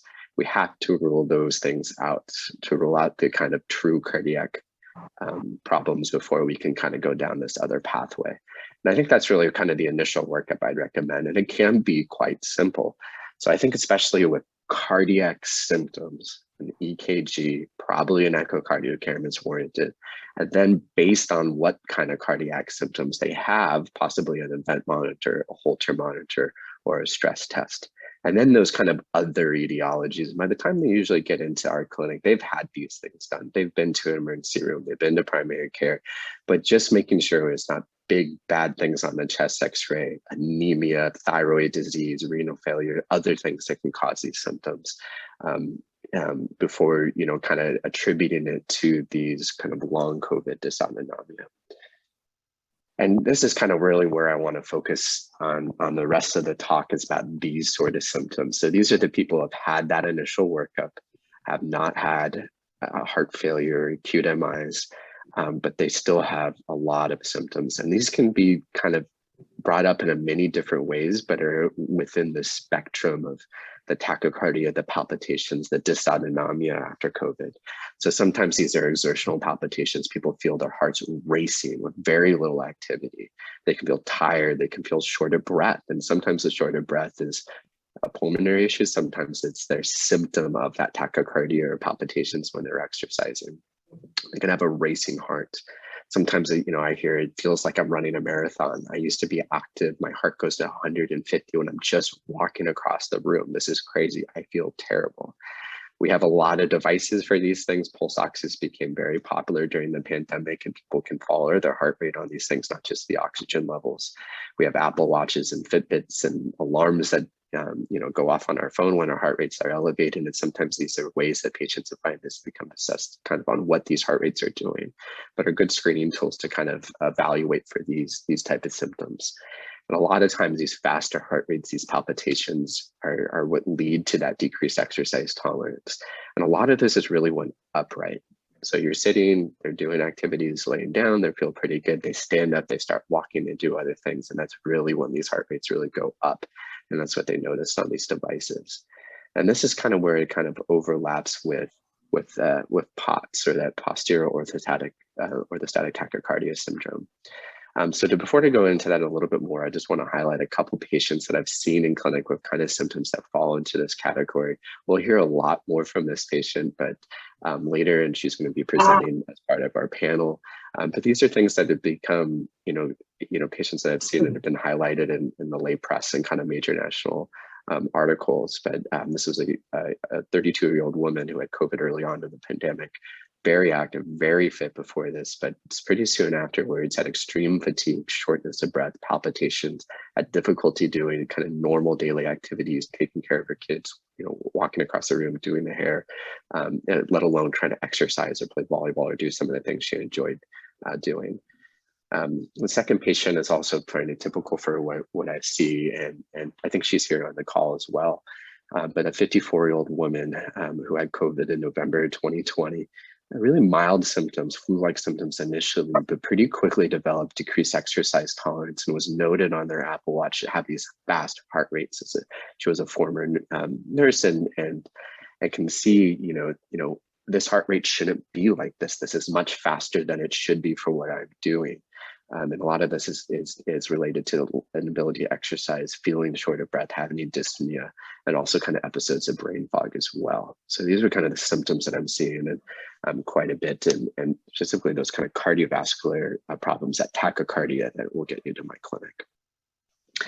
We're not sure exactly what causes this, but I think there's some sort of overlap for dysautonomia, that autonomic nervous system, the thing that tells our heart how fast to beat. It's a POTS-like syndrome. There are cases of kind of true POTS being triggered by viral infections, and I think some of these can be within that category, but it's certainly a spectrum, and even meeting diagnostic criteria for POTS may not, if you're not quite meeting it, it may not exclude you from benefits of different treatments that were made for this disease. We're not sure what triggers it. It can be autoantibodies, this profound inflammatory immune response that leads to this dysregulation. Something is out of whack in this system, and trying to normalize this, and also trying to allow with medications and non-medical therapies to allow them to kind of get back to feeling normal again. So just to talk about POTS a little bit. So this is a diagnosis that's made. You can do it with orthostatic vital signs, but a lot of time a tilt table testing is the gold standard for the diagnosis of this. But the hallmark of this disease is an increase in heart rate at least 30 beats a minute within 10 minutes of being upright without orthostatic hypotension. So this isn't a compensatory mechanism for low blood pressure. This is a high heart rate for other reasons. And this can lead to a lot of these symptoms, and that higher heart rate, the adrenergic stimuli, the increased norepinephrine levels, decreased blood volumes that are associated with the disease. You can get lightheaded, palpitations, specifically when you're upright. Laying down, they feel fine. Seated, they feel fine. They stand up, they start walking, they have a lot of these symptoms. So this is the kind of similar symptoms I'm hearing in the post-COVID patients are kind of known in this POTS group, as well. I think a simple screening you can do for this, and this is, before I see a patient in my clinic, I'll do a set of orthostatic vitals, and even just laying them down, 3 minutes standing, take another blood pressure and heart rate. And even if it's not that 30 beats a minute we see, but if it's more than normal, completely normal heart rate when you're standing, probably not this disease, but a good screening test that you can do in kind of any clinic. What we know about PODS, and I know it's going to be hard to read some of this, but I think the cycle here is important. There's some susceptibility. These are patients who may have a genetic, some sort of predisposition, run at a higher heart rate to begin with. They tend to be people who are pretty active at baseline, and this is a change. And then some exciting event, and COVID can certainly be that event. Some sort of infection triggers a change in the system, can often trigger some sort of rest. And these are people who are active for their whole life, and all of a sudden they don't leave the house for a few days, have to spend a few days in bed, big disruption to their normal activity levels. And that can kind of cause this cycle of worsening symptoms. They're not able to do as much. Because they're not able to do as much, they then have worsening symptoms again. And ultimately, some sort of a little bit of cardiovascular deconditioning. And what we see, and even just within a few days of bed rest, is atrophy of the cardiac muscle, smaller stroke volume, lower blood volume, and all these things now, right? Cardiac output equals stroke volume times heart rate. And if those things go down to maintain output, you've got to increase the heart rate. And that's, what the ultimate pathophysiology of this disease is. There's that sympathetic activation, that kind of red pentagon towards the bottom. But there's this, because of this sympathetic tone that increases to raise the heart rate, and to when this happens, there's all the other things that norepinephrine or epinephrine in the body can cause, and that GI issues, headaches, increased heart rates, brain fogs, and all these things are really related. And I think interrupting this cycle, trying to break it at some point to get out of the cycle is important. And earlier on, I think the symptoms that have persisted for many, many months or even a year are much more challenging to intervene upon, as opposed to intervening early in this disease process. This may be a patient of mine who's kind of a typical event monitor. Now, there's no big bad boxes down at the bottom. There's no arrhythmias. There's not AFib. It's not ventricular tachycardia. It may be even read by the cardiologist as being normal with a heart rate distribution on average that's pretty normal. But if you really look at the details of this isn't normal. Now, if they told me they were training for a marathon and ran for 6 hours a day, and then did multiple other exercises, and their heart rate were averages in the 120s, then fine, that's pretty normal. But you ask this patient, hey, on this day, on Saturday the 14th, what were you doing at 8 a.m. when the heart rate was 140? And like, well, I woke up and I got dressed and I brushed my teeth and I made breakfast. And then I just sat around for a while in the afternoon. Well, I went and checked the mail and kind of did a little chores around the house, but that was it. I really wasn't active. And that's an abnormal heart rate response for that degree of activity level. And those are kind of those additional history you can get from patients that may speak to this disease, ruling out other arrhythmias, which I think are important, but really kind of pointing out what the heart rate is when, compared to what they're doing for that level of heart rate. So the treatment of PODS, I think, works for this condition and long COVID as well. And whether they're the same things or versions of the same things, I think are still not known. But there are lifestyle modifications that are very helpful. Sometimes we think about things to lower the heart rate. If the problem's the high heart rate, if we lowered it, why don't these patients feel better? What we tend to usually do for arrhythmias or palpitations would be beta blockers, calcium channel blockers, diltiazem, and metoprolol. But the side effect profile, I think, are particularly damaging in this patient subset. The fatigue, the decreased iron entropy, the tiredness that especially young people feel on beta blockers or calcium channel blockers, just worse than everything that they're feeling. I don't think these are great treatment options for tachycardia related to long COVID. This is just a schematic kind of going over some of the non-pharmacologic things. And then very important is retraining this system, getting back into breaking that cycle of inactivity, reconditioning the heart, and really while doing that, avoiding the stresses that increase the heart rate. So I've had patients tell me that they can do an hour of yoga, feel great, and then they get short of breath walking across the room. So these are patients who may respond really well to supine exercises, swimming, seated rowers. Rowers are really good for this. Strength training on the floor, building up to recumbent bicycles. I think there's, especially in people who are previously very active, there's a thought that you could just go out and exercise your way through this, that you can just go run or jog or walk and feel better and get better. But I think going from 0 to 60 when you're recovering from this is not the right idea.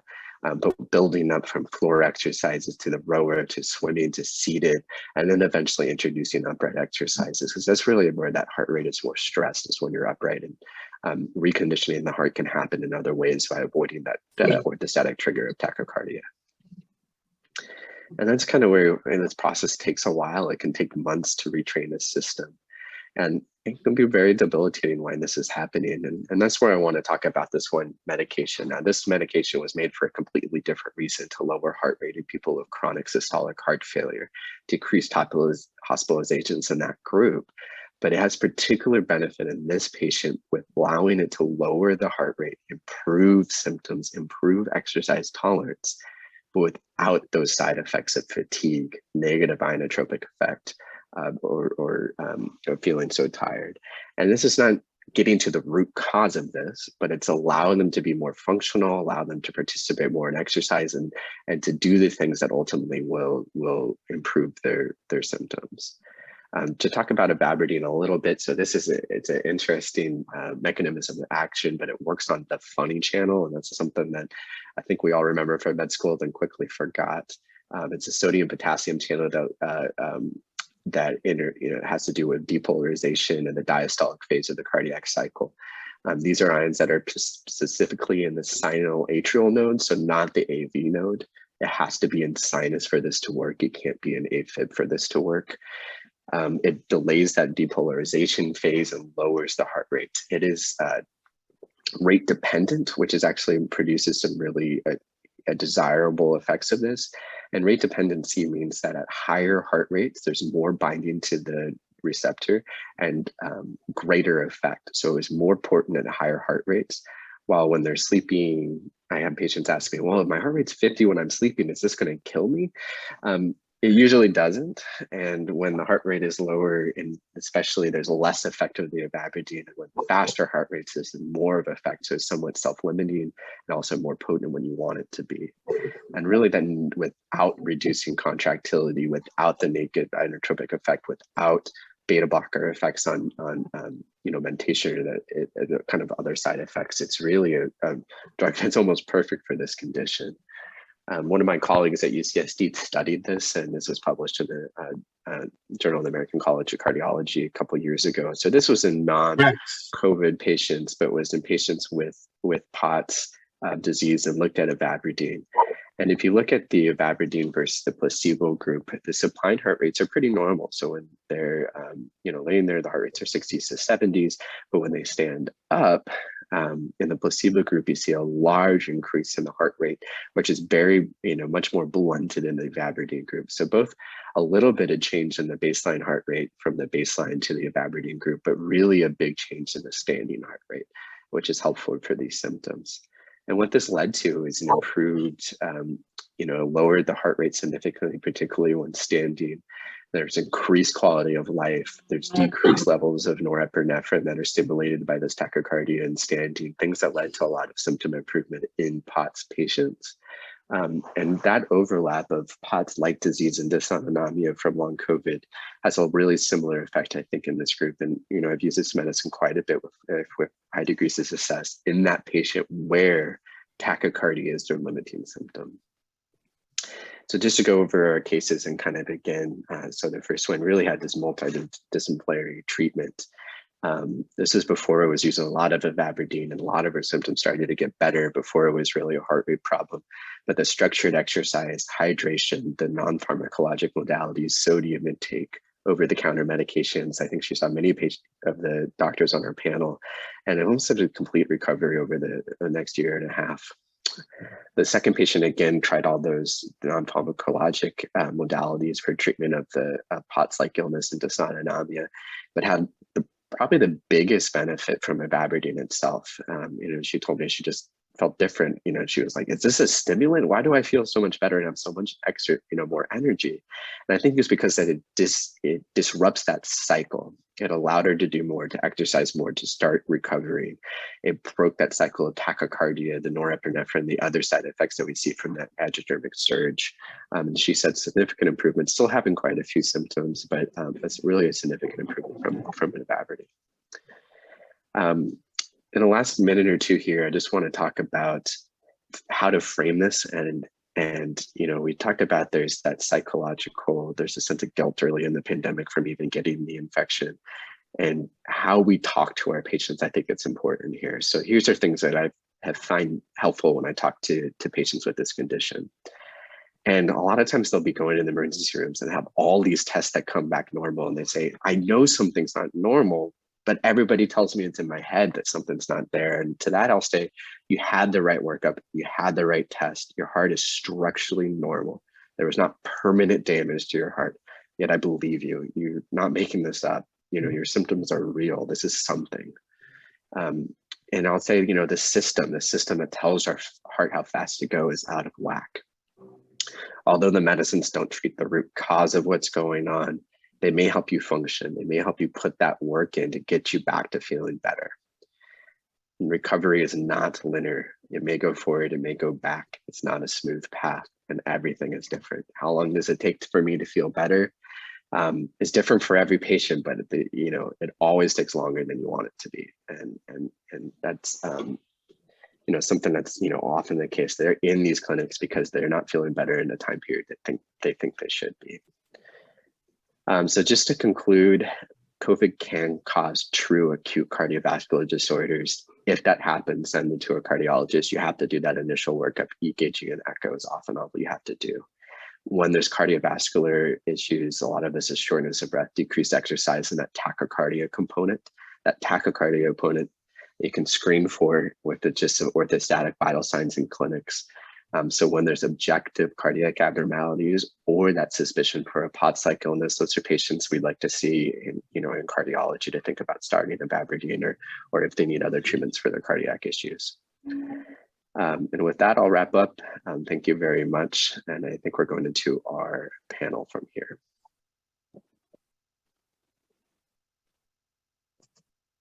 Wonderful. Thank you so much. So we've had a few questions come in. Please do put questions in the Q&A, and we'll have our first three speakers answer questions for this session. So Dr. Frainer, maybe we can just do a couple quick follow-up questions that came in regarding Aberdeen first.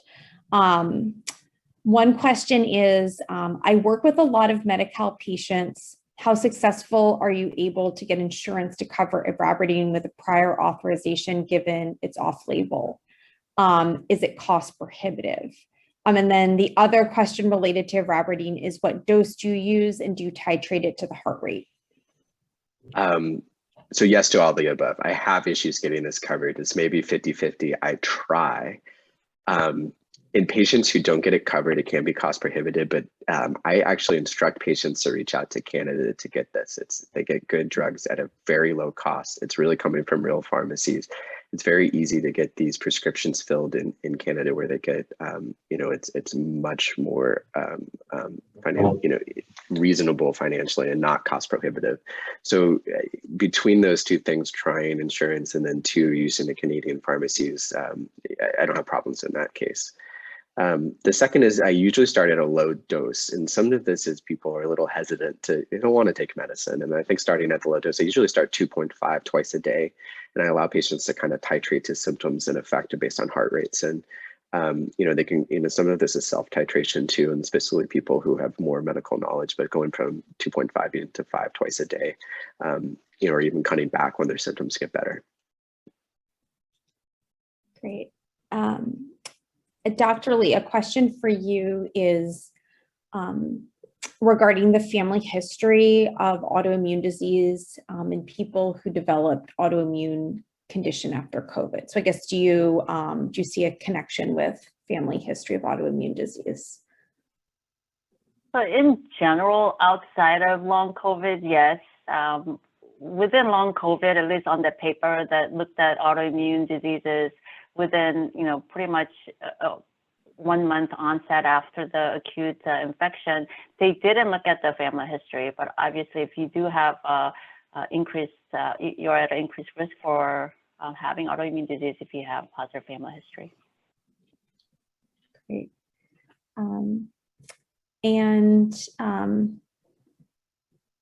There was a question for Dr. Wayne that got answered in the Q&A, but maybe you can just speak to it quickly, which is whether you ever evaluate for vocal cord dysfunction, and do you treat vocal cord dysfunction?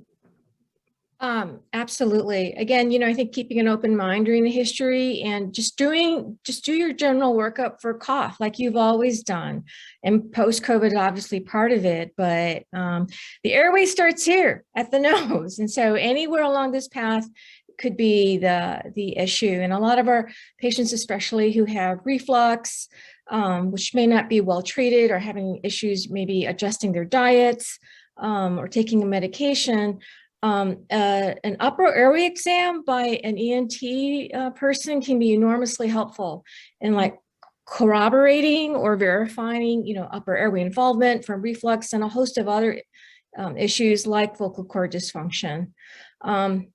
And the role of amitriptyline is actually really interesting. I think it's been mentioned in several talks and probably will get mentioned in later talks as well, because this whole idea of the vagal mediated symptoms, both for reflux, there is a reflux hypersensitivity and also vocal cord. And then as Dr. Lee was talking about in her patients as well. So there's potentially, I think, a multi-pronged role for amitriptyline. Yeah, definitely. Great. And then another question for you, Dr. Frainer, is at what point would you order a cardiac MRI if you're suspecting myocarditis? So I think cardiac MRI is really good for the diagnosis of myocarditis. I think if your clinical suspicion is really high. Now, where I don't find it to be very helpful is what are you going to do with that information? Is it actionable? So in somebody with a normal EKG, completely negative troponin, normal echocardiogram, even if they have a touch of myocarditis on MRI, there's not a lot you can do. There's not a lot of treatment that would make this better. Where I do find it's actually helpful, and if the ejection fraction is abnormal, if there's suspicion for myocarditis with so malignant arrhythmias, ventricular tachycardia, MRI would be helpful. And then for the second thing is actually for pericarditis.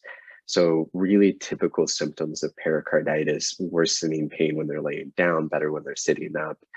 Even with a negative echo EKG, if you still have a high suspicion for pericarditis, an MRI is very helpful for that diagnosis, and that changes treatment. So finding pericarditis that kind of goes down a different route for colchicine and anti-inflammatories and NSAIDs for the treatment of the pericarditis. And Dr. Lee, can you speak to the role of guided exercise therapy in CFS? I've noticed patients having difficulty with finding a balance between movement and avoiding the subsequent crash from overactivity. So yeah, it's really individualized. And like Dr. Frainer said, that if they are having some POTS-like symptoms, I would start with more supine exercises like yoga, things like that. Or that's why I also like water exercises as well too. But it's really individualized. And I think the pulmonary rehab, hopefully that, they could talk about it a little bit later on today. I think that's a better form for people that are having relapses frequently when they're doing it on their own. So having it more supervised tends to provide them with a more of a gradual increase rather than, what I see a lot with these patients is, it's so rare that they have a good day. So when they do have a good day, they go crazy. They're like, oh my gosh, I could actually go, walk a mile today or run half a mile, and then they're out for next, week. So I think it's really important to let them know to pace themselves. And even though they have one good day, it's not a linear process like Dr. Frainer has said. Mm-hmm.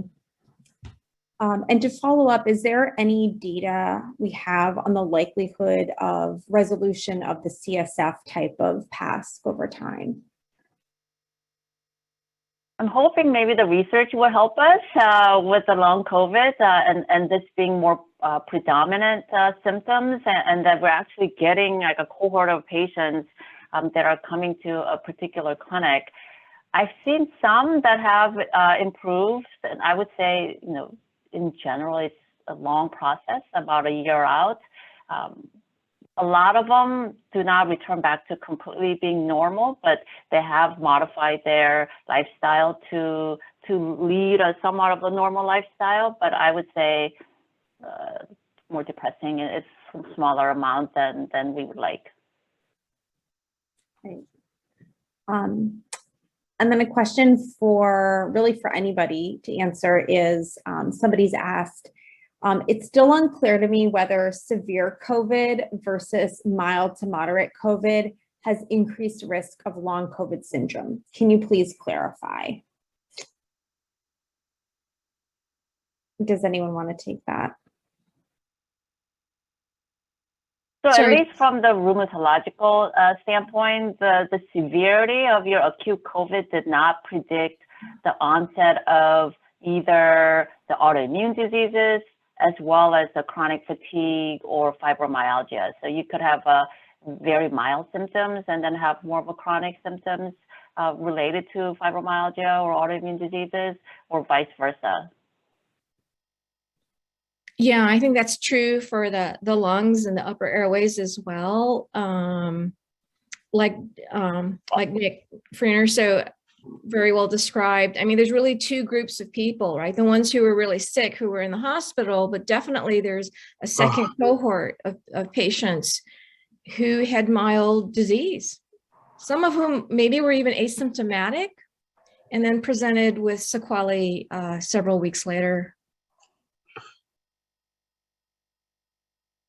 I think what we can say is that it's not that having the more mild symptoms increases your risk for long COVID, but that you can certainly present with long COVID regardless of the severity of your initial infection. And so I think we shouldn't be using initial infection severity as, you know, kind of a screening maybe for long COVID.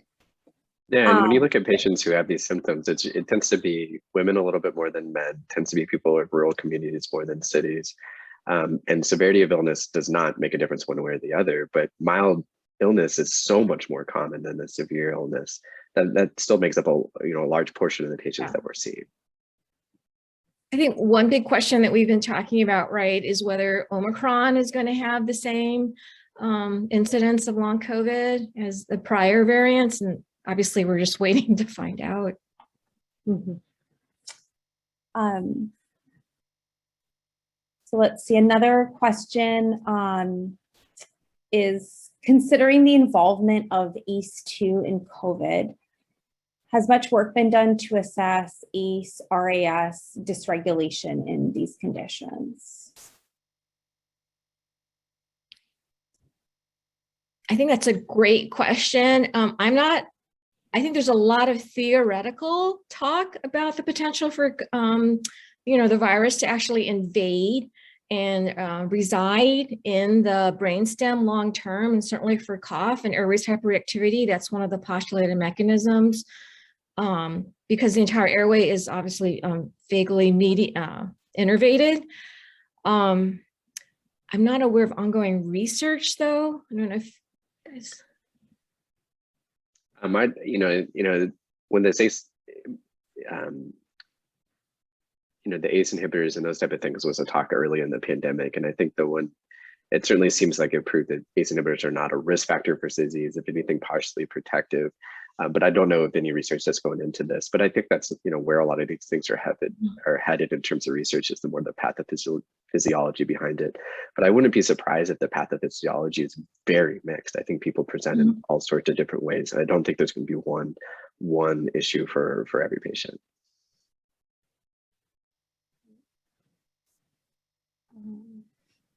And I think we'll do one last question. how do you like to describe to patients the different roles of structuring a home exercise program versus pulmonary rehab versus cardiac rehab? And when is one more appropriate compared to another? It's a really great question. I think for, in general, we prefer to have the patients come into the rehab program, only because, I mean, I think, you know, we're all human, and, you know, when you're in pulmonary rehab or cardiac rehab, you're actually working with a therapist who can help, you know, guide you, give you instantaneous feedback, and provide that structure. And I think feedback that maybe can enhance your experience. That being said, I mean, people have obstacles to coming into the hospital, and certainly during other parts of the pandemic when we were in lockdown, it just wasn't possible. So at least for pulmonary rehab, at UCSD, we have developed a virtual program. It does require that you come in at least 3 times, once at the beginning, once in the middle, and once at the end. But it works. I mean, you know, it's okay. And I think, Lucy, you mentioned this also in the beginning of your talk. If not pulmonary rehab or cardiac rehab, you know, maybe I'm always asking patients, you know, if they have any kind of pain that I can get them into physical therapy for, or as Susan, Dr. Lee was talking about, you know, just being creative and taking advantage of whatever modalities that are at your disposal for helping our patients regaining that kind of functionality in life. I usually give my patients handouts, especially those with POTS. There's some good published ones online about multiple months, and kind of on Tuesday you do this, Wednesday you do that as a home place. But I think partially practically, it's sometimes a little easier to get patients into pulmonary rehab than cardiac rehab.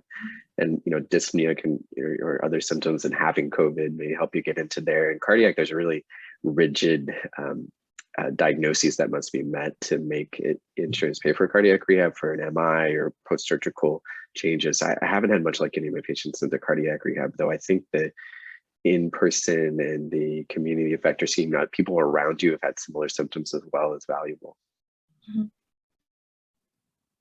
Wonderful. Well, this has been fascinating discussion. I think what we can do is maybe before moving on to our part 2, we can take a really quick, maybe 4-minute break so everyone can stand up, stretch, get some water, etc. And we'll come back at, let's say, 11:04. Thank you.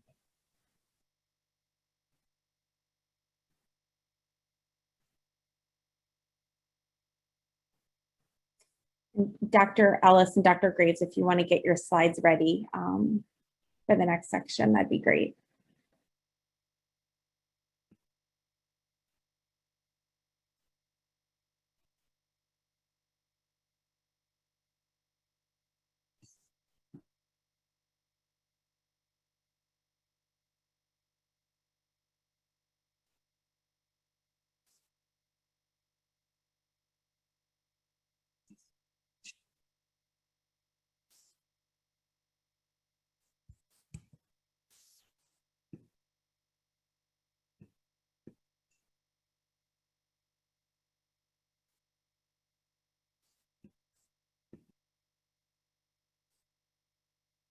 Dr. Horton, there is a question from Q&A that I'm trying to answer that I am not able to do.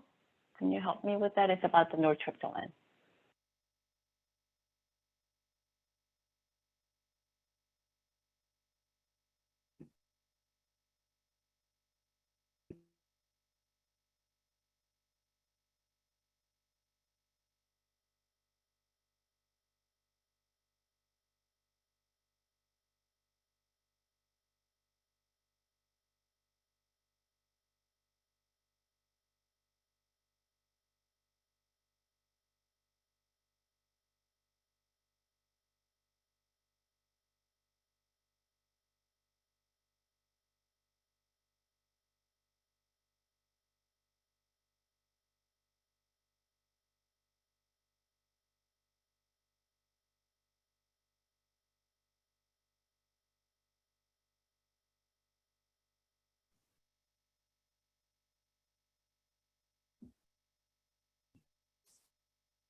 Well, I think we can go ahead and get started with our part 2. So we're going to hear from Dr. Ellis and Dr. Graves on long COVID and neurology. They're going to be doing a joint presentation today. Okay, thanks for the opportunity. I want to point out that there were 2 imposter Ron Ellises on the panel earlier, and that was my fault because they sent out the wrong link. In any case, I'm the real Ron Ellis, and I'm going to talk, as Lucy said, about neurocomplications, which were recognized very, very early on in the pandemic. Just to circumscribe what I'm going to cover, because it's such a broad area, I'm not going to cover acute neuro-COVID, the psychiatric complications, the long-term sequelae of acute COVID, neurological complications like stroke. I'm not going to cover vaccine complications. As you'll hear, neuropasc is very poorly defined. The symptoms and signs are nonspecific, as previously mentioned, sounding very similar to chronic fatigue syndrome and fibromyalgia. We don't have any biomarkers. And we need to keep in mind that neurocognitive and mood alterations are common in ICU survivors, and symptoms similar to neuropasc can follow other monophasic viral infections. So you've already heard about the spectrum of neurological issues that arise. I was particularly interested to hear about the neurogenic cough, which I hadn't considered previously. But I'm going to focus on brain fog. I'm going to move through very quickly because the other speakers have done such a nice job setting the stage for me. So how prevalent is neuropasc? We don't know, and it's because of what Dr. Horton mentioned, lots of bias, referral bias, self-referral, non-random sampling, absence of a control group in most studies. And it's much easier to ask the question, well, of those with PASC generally, what % have neurological manifestations? Or how common are persistent neurosymptoms after COVID as compared to things like influenza? Dr. Horton told you about this study. I'll just point out that in these individuals who were self-referred, by far and away, the most common problem was at some time in the illness, brain fog or poor attention.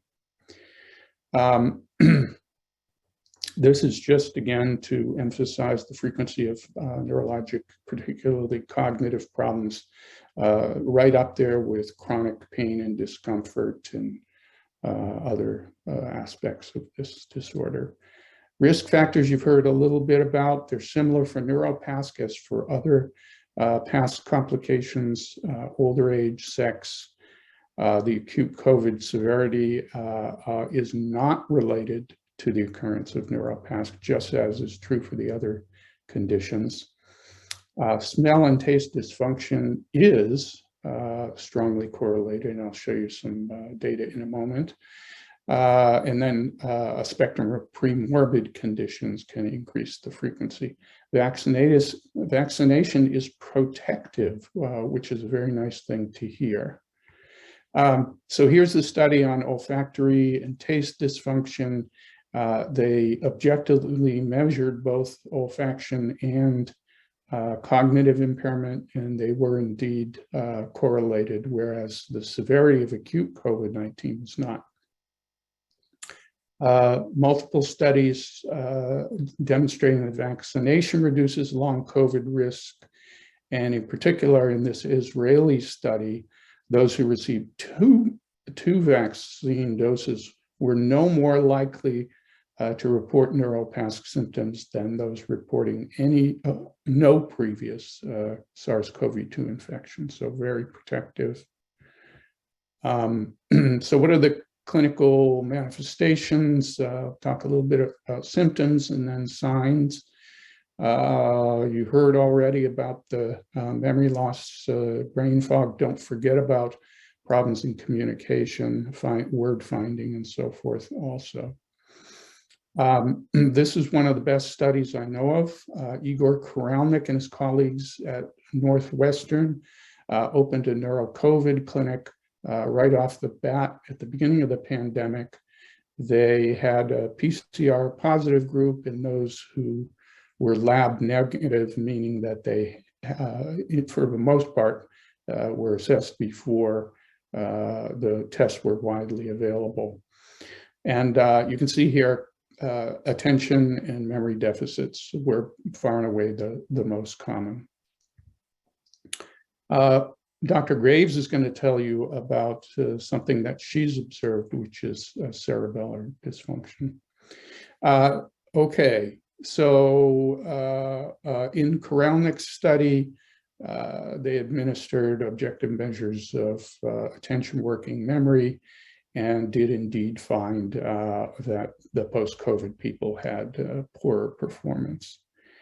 This is a very, very well done study in which they had pre and post-COVID measures of cognition, and actually they did brain imaging as well. But I'm going to focus on the cognition, and you can see the strong relationship between age increasing and the increasingly poor performance on this test of executive function, the trail-making B test. I think I'll skip, well, I'll just say briefly that there was this syndrome of young teenage girls developing acute onset of tics that turned out to be related to watching videos of Tourette disorder on TikTok instead of being directly related to COVID. So what do the clinical labs show? They're pretty underwhelming. A little bit of elevation of blood D-dimer, reflecting abnormal coagulation and inflammation, some changes in CD4 and CD8 lymphocytes, as you heard earlier. The general CSF labs don't show any pleocytosis or elevated protein, but just a little shift in the predominance of monocytes versus lymphocytes in the CSF. A number of research biomarkers of neuronal injury, inflammation, and astrocyte activation have been studied. Minimal elevation of the markers of axonal injury, but a significant elevation in astrocyte activation. A number of immune or inflammation markers, again, underwhelming. The only one trending here is TREM2, which is a marker of microglial activation. But when we move to imaging, there are very clear abnormalities in these long COVID patients. So this was a comparison of that group to a convenient sample of melanoma patients who had had the same kind of neuroimaging. And you can see here substantial hypometabolism in the bilateral hippocampal gyri and orbital frontal cortex. And these are areas of the brain that are critical for memory and executive functioning. So this is a nice correlation with the clinical signs and symptoms. Second study here that had a healthy control group. And the short story is that these people had abnormal white matter tracts, multiple lesions, temporal, centrum semiovale, posterior longitudinal fasciculus, and reductions in the post-long COVID patients. Those reductions were in turn correlated with elevations of this procalcitonin, a inflammatory marker in blood. So how does this all do this? You heard a lot about this from the other speakers, so I won't hit the issue too heavily. It's clear that there are ACE2 receptors in the brain. However, there's little to no evidence of actual infection of neurons. There is multiple paths of entry, including a transsynaptic path, like one that is used by rabies virus. However, again, the virus doesn't seem to be getting in routinely. This is a particularly interesting and one thing that I want you all to pay attention to, which is the autoimmune hypothesis. The idea being that some of the anti-COVID antigens, antibodies against them, cross-react against CNS antigens. And one interesting aspect of this is people who were vaccinated for COVID did not have these antibodies in their CSF, whereas those who were not vaccinated did. If you take CSF and put it on cultures of neurons, there are antibodies that bind both to cell surface and to cytoplasmic and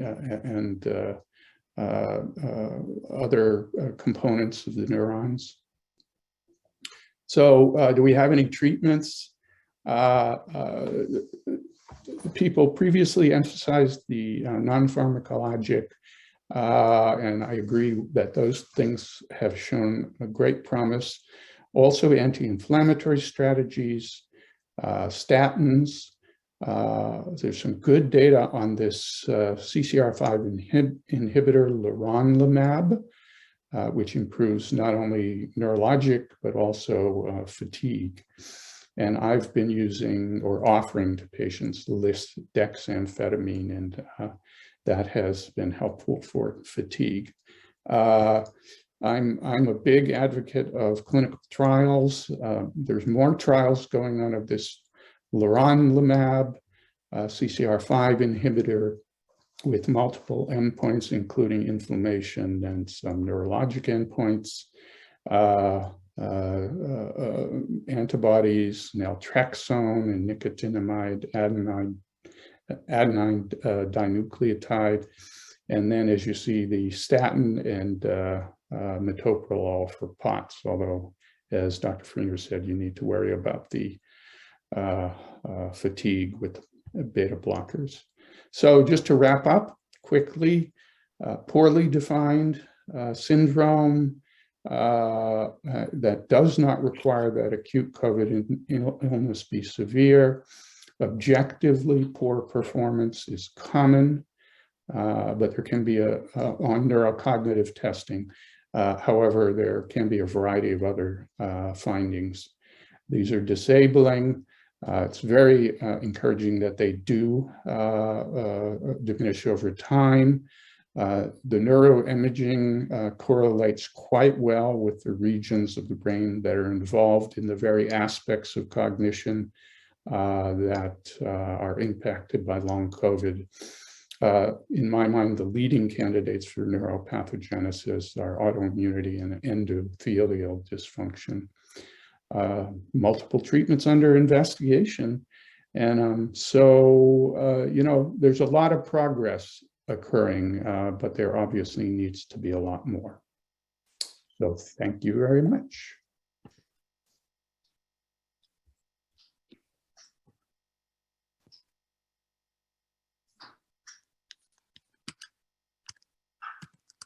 Thank you for the invitation to join everyone this morning talking about COVID-19 and neurology. I am a MS doctor, adult and pediatric here at UCSD, and I direct our neuroimmunology research program. I'm going to talk about COVID-19 and its relationship in particular to neuroinflammatory disease. We'll talk about COVID-19 and neuroimmunologic disease with multiple sclerosis as the example.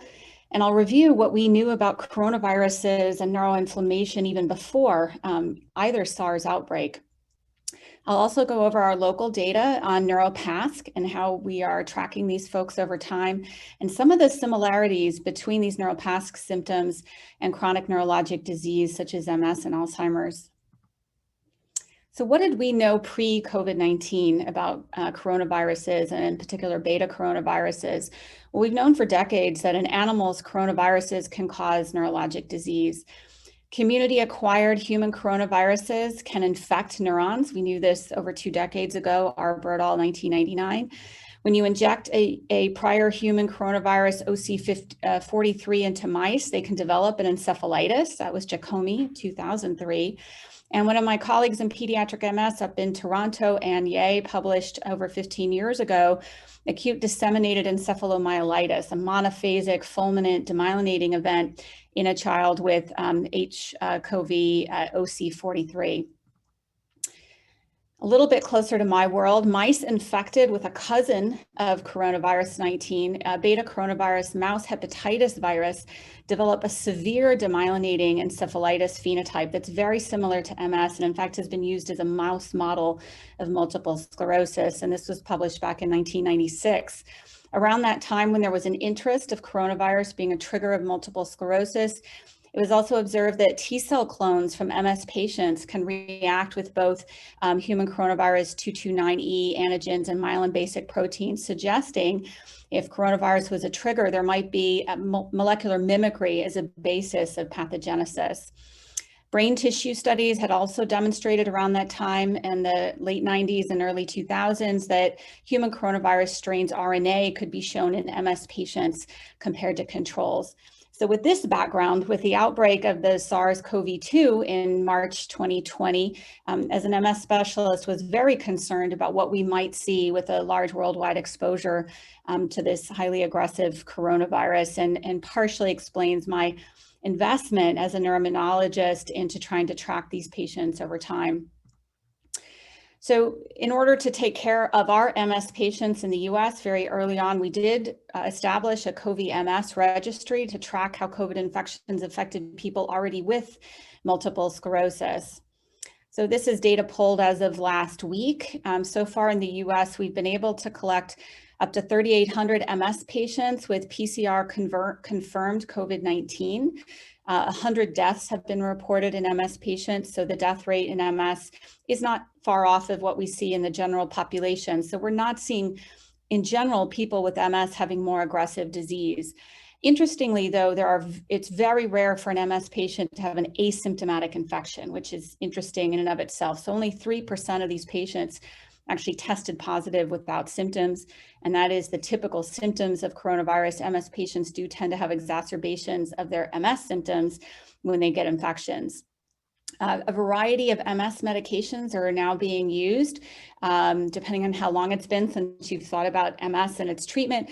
We now have over 20 medications that are immune modulatory, immunosuppressive. And as for my colleagues in rheumatology and cancer who are also immunosuppressing their patients, we kept a very close eye on what would happen to these patients on immunosuppressive medications with COVID infections. And what's emerged is the B-cell therapy depleting agents, ocrelizumab, rituximab, which are quite popular in the treatment of MS. 20 to 30% of patients nationwide are on these agents, does pose a risk for more severe SARS-CoV-2 infections. While we were braced, and one of our motivations for setting up a longitudinal cohort in April 2020 was to catch new diagnoses of MS, we have seen people present with their first attacks either after a COVID infection or a vaccine. However, at least so far, this appears to be more unmasking perhaps of a first relapse. Many of these patients, when we look at their imaging, there is evidence of old lesion on the MRI. So we are braced and ready to see over the next several years if we'll see a neuroimmunologic pandemic that follows the COVID-19 pandemic. But so far, most of the new cases of demyelination appear to be unmasking rather than likely a true trigger. Also important in these types of patients, and MS just being one example, is understanding how they respond to the vaccines. We know vaccines can trigger activity. We also know that a lot of our medications are suppressing our patients' ability to respond to the vaccines. So I wanted to give you this example. We wrote this editorial in Neurology, reading the tea leaves of COVID-19 vaccine responses in MS, and we reviewed several recent papers that have been published on this topic. And I'm giving you an example here at the bottom of the slide. So what you're looking at is panel A on the left is antibody response to COVID vaccine, largely mRNA vaccine in this case, or actually they were all mRNA vaccine. And then in panel B are the T cell responses. So on your y-axis of both panels are the responses, antibody amount on panel A, and interferon gamma production by the T cells on panel B. Healthy controls are on the far left of the panels, and you can see ocrelizumab as a B cell depleting agent does impair the ability of these patients to mount an antibody response to the vaccine, but they do seem to have a somewhat reasonable T cell response. A big surprise for us in the MS world was the fingolimod drug, which is an S1P drug that traps lymphocytes in the lymph nodes. Some antibody response there. It's the middle part of the plot. But on the T cell response, dramatically poor T cell response. The other thing you might want to look at is on the far right panel. All of the MS drugs were associated with lower T cell response to vaccines. So something for all of us to keep in mind in primary care, neurology, who interact with these patients, not only MS patients, but other patients on immunosuppressants, is to think about both the humoral and cell immunity for vaccine response. We don't know if any MS drug can lower the T cell response, or if in fact the MS disease state, interestingly, might be lowering the T cell response. So we launched in April 2020 a group of individuals interested in looking at the neurological complications of COVID, neuroimmunologists, neuropsychologists, as well as Alzheimer's, movement disorder, neuroinfectious specialists. So we've been tracking patients over time to see how these long-term neurologic complications will evolve. And we've committed to a several-year follow-up of these individuals. And these are individuals both with and without prior neurologic disease before their COVID infection. This picture on the bottom is to depict one of the acute disseminated encephalomyelitis patients that have been published in the post-COVID period. So one of the first cases that we entered into our longitudinal registry that I think is illustrative of some of the things that we've been concerned about from a neurologic perspective. This is a young woman who developed CNS lymphocytic vasculitis, biopsy proven following a COVID infection. 25-year-old woman came home when everything was shut down in March 2020, flew on an airplane, came back to her parents in San Diego, and developed anosmia after that plane flight. So 6 days of anosmia, upper respiratory symptoms, but then appeared to recover fine. Starting about 3 weeks after that acute infection, she noticed she couldn't keep her flip-flop on her left foot, couldn't keep flat type shoes on her foot. Didn't pay much attention to it, didn't tell anybody, didn't go to a doctor, just kept on doing her thing. And then a few weeks later, noticed that she was stumbling a little bit on the left side. And this continued to progress to the point where by the time the summer rolled around in June and July of 2020, the parents saw her tripping on her left foot, came in to see one of the neurologists in our urgent clinic. And the neurologist called me because 25-year-old woman developing new weakness in her leg, the assumption was it would be multiple sclerosis. But we imaged her, and you can see here on the bottom of the slide a rather dramatic lesion affecting the right motor cortex, causing that left-sided weakness. The panels progress in terms of time and treatment response. So the acute lesions are the first 4 panels on the left, showing you different views in a flare and a post-contrast image. But also panel F is showing you a blood sensitive image showing you that this lesion had blood. In G, it had ring enhancing lesions, and in B, you see the extent of A and B, you see the extent of flare edema change. This was vasculitis. She was biopsied out of concern for tumor versus vasculitis. She was treated with high-dose steroids, and you can see in panel C, D, and E, she responded to that treatment rather well. We have followed her up to 18 months now, put her on a steroid-sparing agent. Unfortunately, monotherapy did not work. She did recur, so she now has a long-term CNS complication following a COVID infection.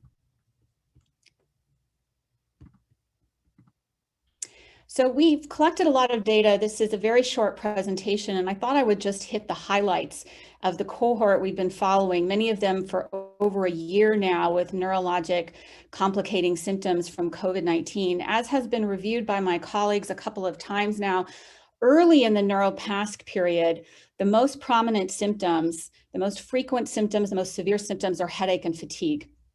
As we follow the same individuals over time, several months later, this changes into predominant symptoms of memory problems and inattention.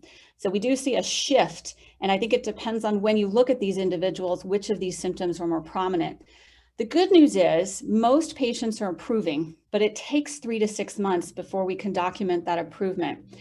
Most of them do improve, but 2/3 will still have some lingering symptoms greater than 6 months in the follow-up of our cohort.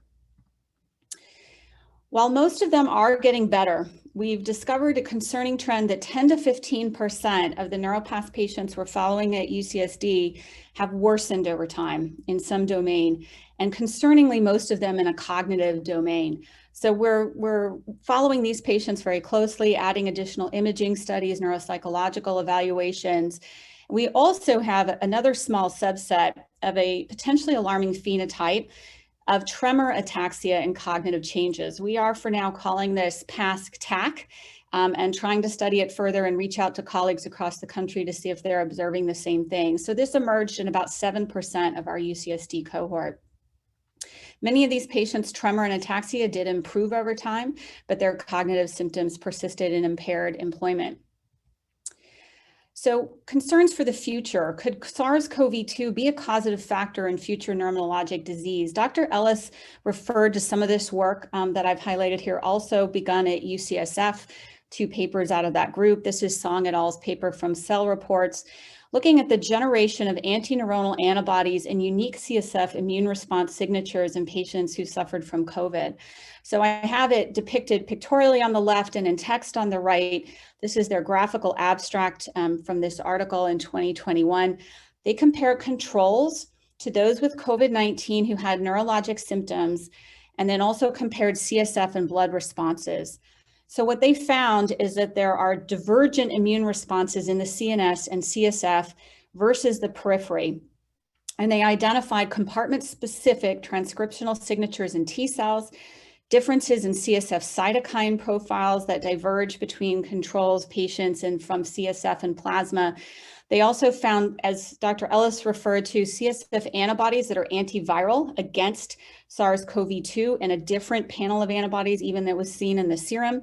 Antineuronal antibodies, which may or may not link back to this new phenotype that we're observing with ataxia and tremor.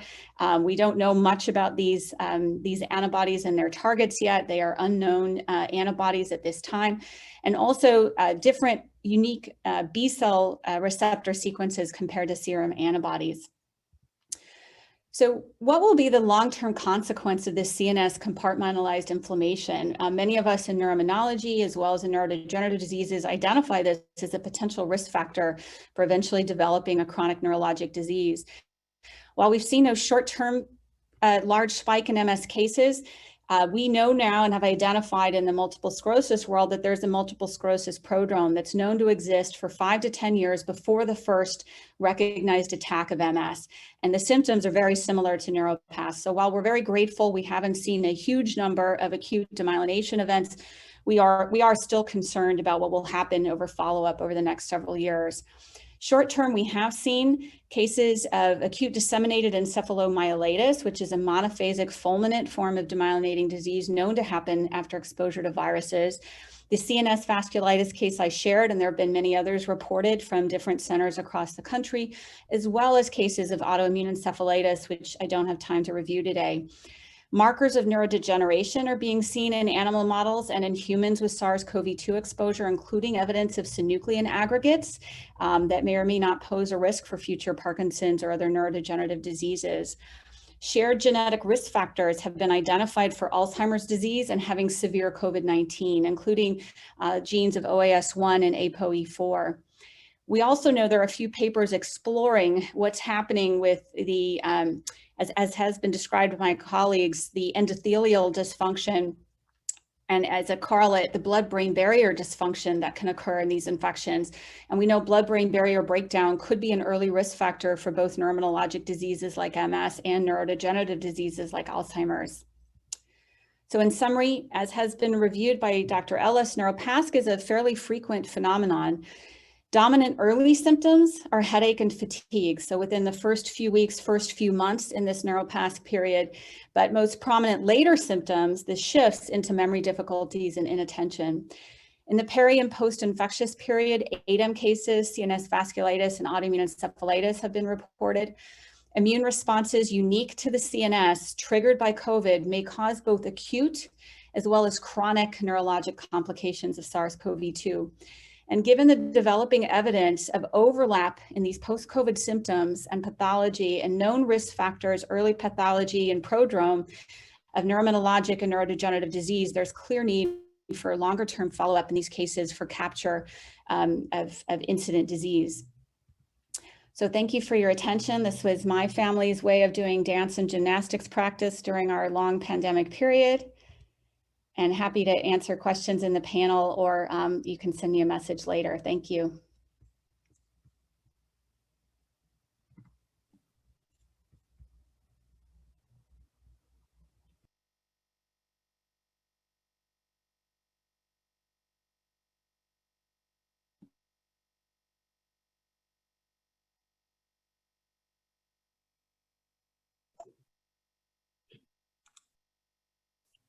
Okay, hopefully you all can see my slides.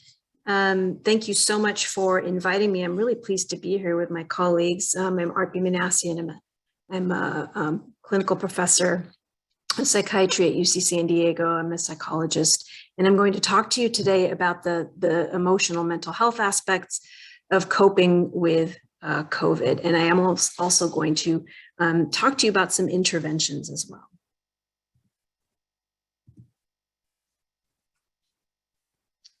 But I can't advance my slides. Okay, terrific. So what we're going to cover today is I do want to talk to you about the literature and share with you what we know about the prevalence of mental health issues post-COVID. And you've heard my colleagues summarize this. And I do want to say I really appreciate the holistic view that my colleagues have about COVID. And every single one of them have sort of mentioned the psychological aspects of dealing with long COVID. And I think that's really important when we talk to patients about recovery. But I also want to talk about what are our patients actually saying about their emotional mental health. Statistics are one thing, but what are they actually sharing with us about it? I do want to spend some time, like I said, on interventions and talking to you about some interventions that you actually can do, that you don't need to be a psychologist to do, and that you can do quickly that might be effective. And then we'll have some questions and discussion in the panel. So on to the data. So I'm actually going to show you 3 studies that looked at mental health symptoms over a period of time. And this was one that looked at post-COVID, only 1 month after COVID infection. So this is not long COVID, right? These folks were diagnosed with COVID in the emergency department, and the majority of them were hospitalized, but some were managed at home. And then a month later, they did some self-report measures of depression, anxiety, PTSD, or obsessive compulsive symptoms. And at that time, over half of them had elevated score on at least one of these measures. As you have heard before, females seem to be more at risk for symptoms, as well as those with a previous psychiatric history. Now, the other thing that's interesting is that you might expect that those who were in the hospital would have had worse symptoms, but it was actually the opposite, that those who were managed at home it was a weak effect, had somewhat higher symptoms than those who had to go into the hospital. And, I think this is true when I speak to some of my patients as well. Those patients who are asked to recuperate at home, isolating from their families, isolating from others, and frightened about potentially getting worse and not having anybody to help them. Those experiences were quite traumatic for a lot of our patients who recuperated at home. And then these authors, Takei published a nice, elegant series of studies with 6-month data. And so they followed a large group cohort of post-COVID patients over 6 months. These are sort of their general findings about incidence of various symptoms. And then you see that anxiety and depression are prevalent in about 24% of patients 6 months post-COVID. If you take a closer look at the psychiatric outcomes here, and I apologize for the small font here, but I've circled for example, the mood disorders. And they also looked at all patients, and they compared patients who had not been hospitalized, patients who had, patients who were in the ICU. And they also looked at folks who had reported a mood disorder or a psychiatric disorder for the very first time versus those who had had any mood disorder, including prior to COVID. And what's interesting about this is that if you kind of compare the patients who were not hospitalized to the patients who were hospitalized in the ICU, the prevalence of the psychiatric symptoms goes up a little bit in those who were more ill, but not dramatically so. And this really kind of harkens back to what everybody has been saying here, which is severity of illness is not necessarily predictive of the folks who are having long COVID symptoms. And the same is true for psychiatric conditions as well. So what these authors concluded was that psychiatric conditions, depression, anxiety were common, about 24% of patients 6 months after the COVID diagnosis, but less common in those who actually did not have the condition before COVID. Those were only 8% of patients in this study. There's been some talk about new onset psychotic symptoms post-COVID. They observed that it happened, but it was relatively uncommon. About 0.4% of their patients had a new onset psychotic disorder. And then back to my point, whereas neurological and psychiatric conditions were more prevalent in the folks who had the more severe disease, that gap in prevalence was not a big discrepancy for the psychiatric conditions. So in other words, the psychiatric conditions are probably less attributable to the direct effects of the infection and are likely influenced by more general effects, the psychosocial aspects of having COVID, which we're going to speak about. And then this is a brand new study that was published, and this is actually looking at folks 1 year after an ICU stay for COVID. And so these are folks who were hospitalized in the ICU. 71% of them were males, and they did have a long ICU stay. And these are, again, self-report questionnaires. And in those questionnaires, about 26% of them reported anxiety, depression, or trauma symptoms. 16% reported cognitive symptoms. Again, this was not a test that they were given. This was just self-report of cognitive symptoms. And 74% of them reported physical symptoms. So ongoing psychiatric and cognitive symptoms, even 1 year post-COVID. So I like to compare the studies here just to sort of look at the 1 month, 6 month, and 12 month. And it's probably not a fair comparison because the methodologies and the patient populations were different. But what you do see is that mood and trauma symptoms generally sort of decreased a little bit from the acute phase to the longer phase. But 1 year later are staying kind of steady. Around 1 in 4 patients are still struggling with these symptoms. The cognitive symptoms, the 1 year study, again, only looked at the ICU patients, and 16% of those were still reporting cognitive symptoms. But compare this to what Dr. Horton sort of talked about earlier this morning in the patient-led study of post-COVID patients. 88% of those patients were reporting cognitive symptoms. And that's very, very different from these data. And it does kind of make you sort of think about maybe the sample in that group versus these other groups. The question of whether or not these symptoms are worse in hospitalized ICU patients. The 1 month study found that was not the case. In fact, maybe the opposite was true. The 6 month study found that it was slightly, but not dramatically worse. And it's difficult to tell with a 12 month study because they were all ICU patients. So those are the data, but what are our patients thinking and feeling? And the majority of the long COVID patients I've seen have been in the context of our pulmonary rehabilitation clinic where I see patients. And these are the themes that have been coming up for my patients.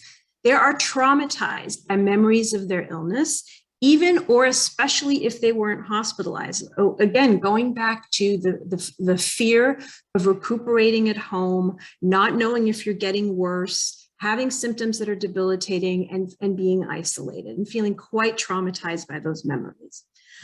Disturbed by the cognitive symptoms, disturbed by the brain fog, not being able to find things. I had a patient who walked into her kitchen and she couldn't even remember where her spice rack was, something that she used every day. Confusion while driving is somehow is often how this manifests, patients are getting lost all of a sudden, and this in some folks has led to feelings of anxiety of driving and even avoidance and developing phobias of driving. Perceiving others as unsupportive and then they're fabricating their symptoms. Recall that that you've heard some of our presenters talk about how the medical workup for these patients may not always be remarkable.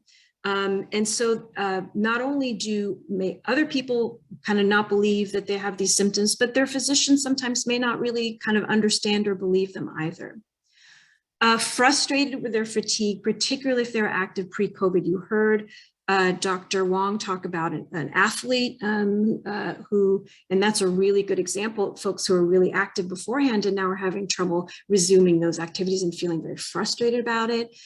Angry about workplace situations that may have led to their infection. I think this is true, obviously, for our healthcare workers, especially those who were infected in the beginning of the pandemic, when there was less PPE available, some of the protections were not as much in place. Sleep, you've heard that come up as well. Trouble falling or staying asleep, perhaps due to anxiety. I have patients who say that they are afraid that they're going to stop breathing in their sleep. I have a patient who's now on supplemental oxygen post-COVID, and he wakes up a couple times a night to make sure his nasal cannula is still in place. And some of these patients have also experienced sleep-wake cycle disruption during the acute phases of their illness, during their hospitalization, which has never really been sort of corrected. And then frightened about mysterious symptoms that may come and go. Again, you've heard folks talk earlier today about there's this sort of incidence of the waxing and the waning of the symptoms, and nobody can understand and no one can tell them why that's happening. I had a patient who once in a while wakes up with crushing joint pain and can't get out of bed that day.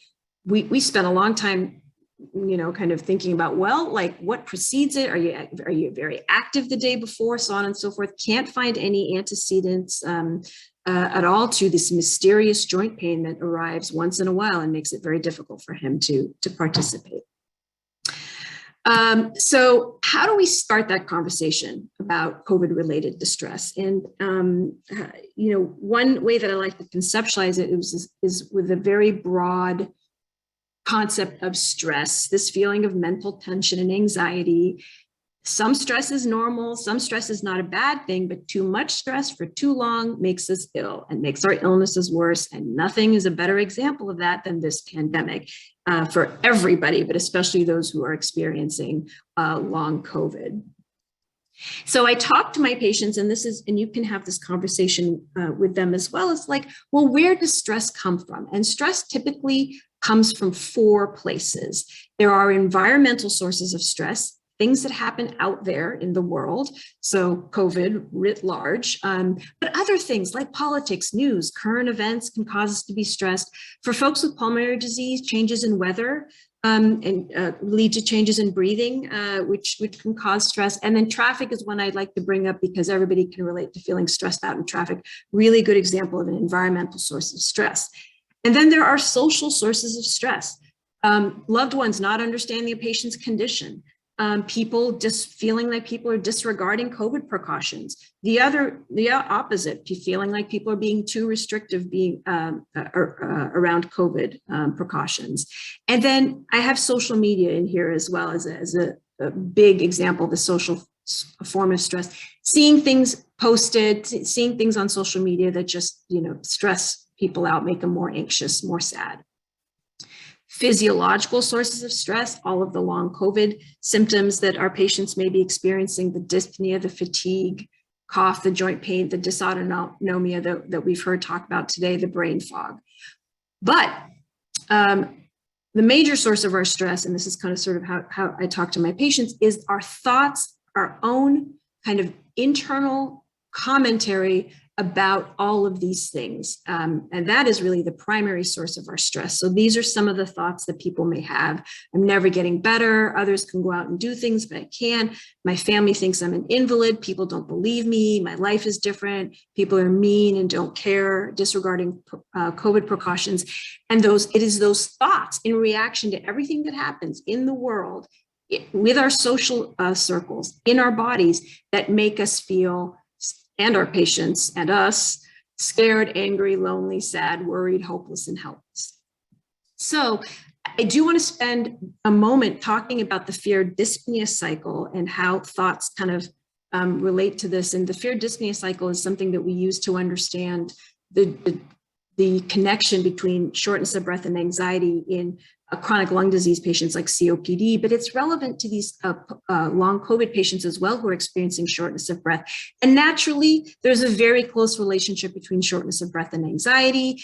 It is fueled, from my point of view, to some extent, by thoughts. And those thoughts that these patients are telling themselves are things like, is this it? Am I going to die? I can't stand this. I can't stand having long COVID. I got to call 911.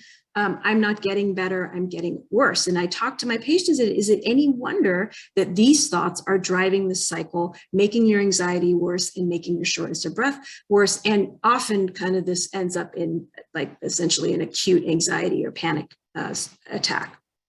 So having said all that, how do we help our patients to manage their distress? These are the approaches that I've been using, from cognitive behavioral therapy and something called acceptance and commitment therapy.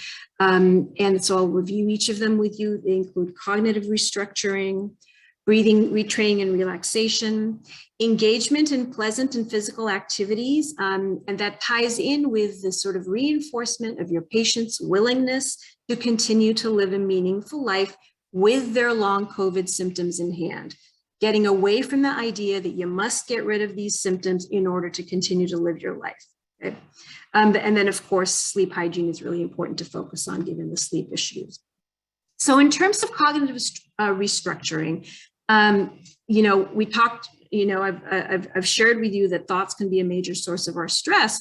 Well, how do we handle that? One thing to talk to your patients about is, well, do you always have to pay attention to your thoughts? Because your thoughts sometimes don't tell you the truth. Sometimes your thoughts use extreme language or exaggerate. And here are some examples. I'm going to die during a shortness of breath episode, right? Well, so far that thought has not come true. Or I'm never getting better. Is that a little bit of an exaggerated thought?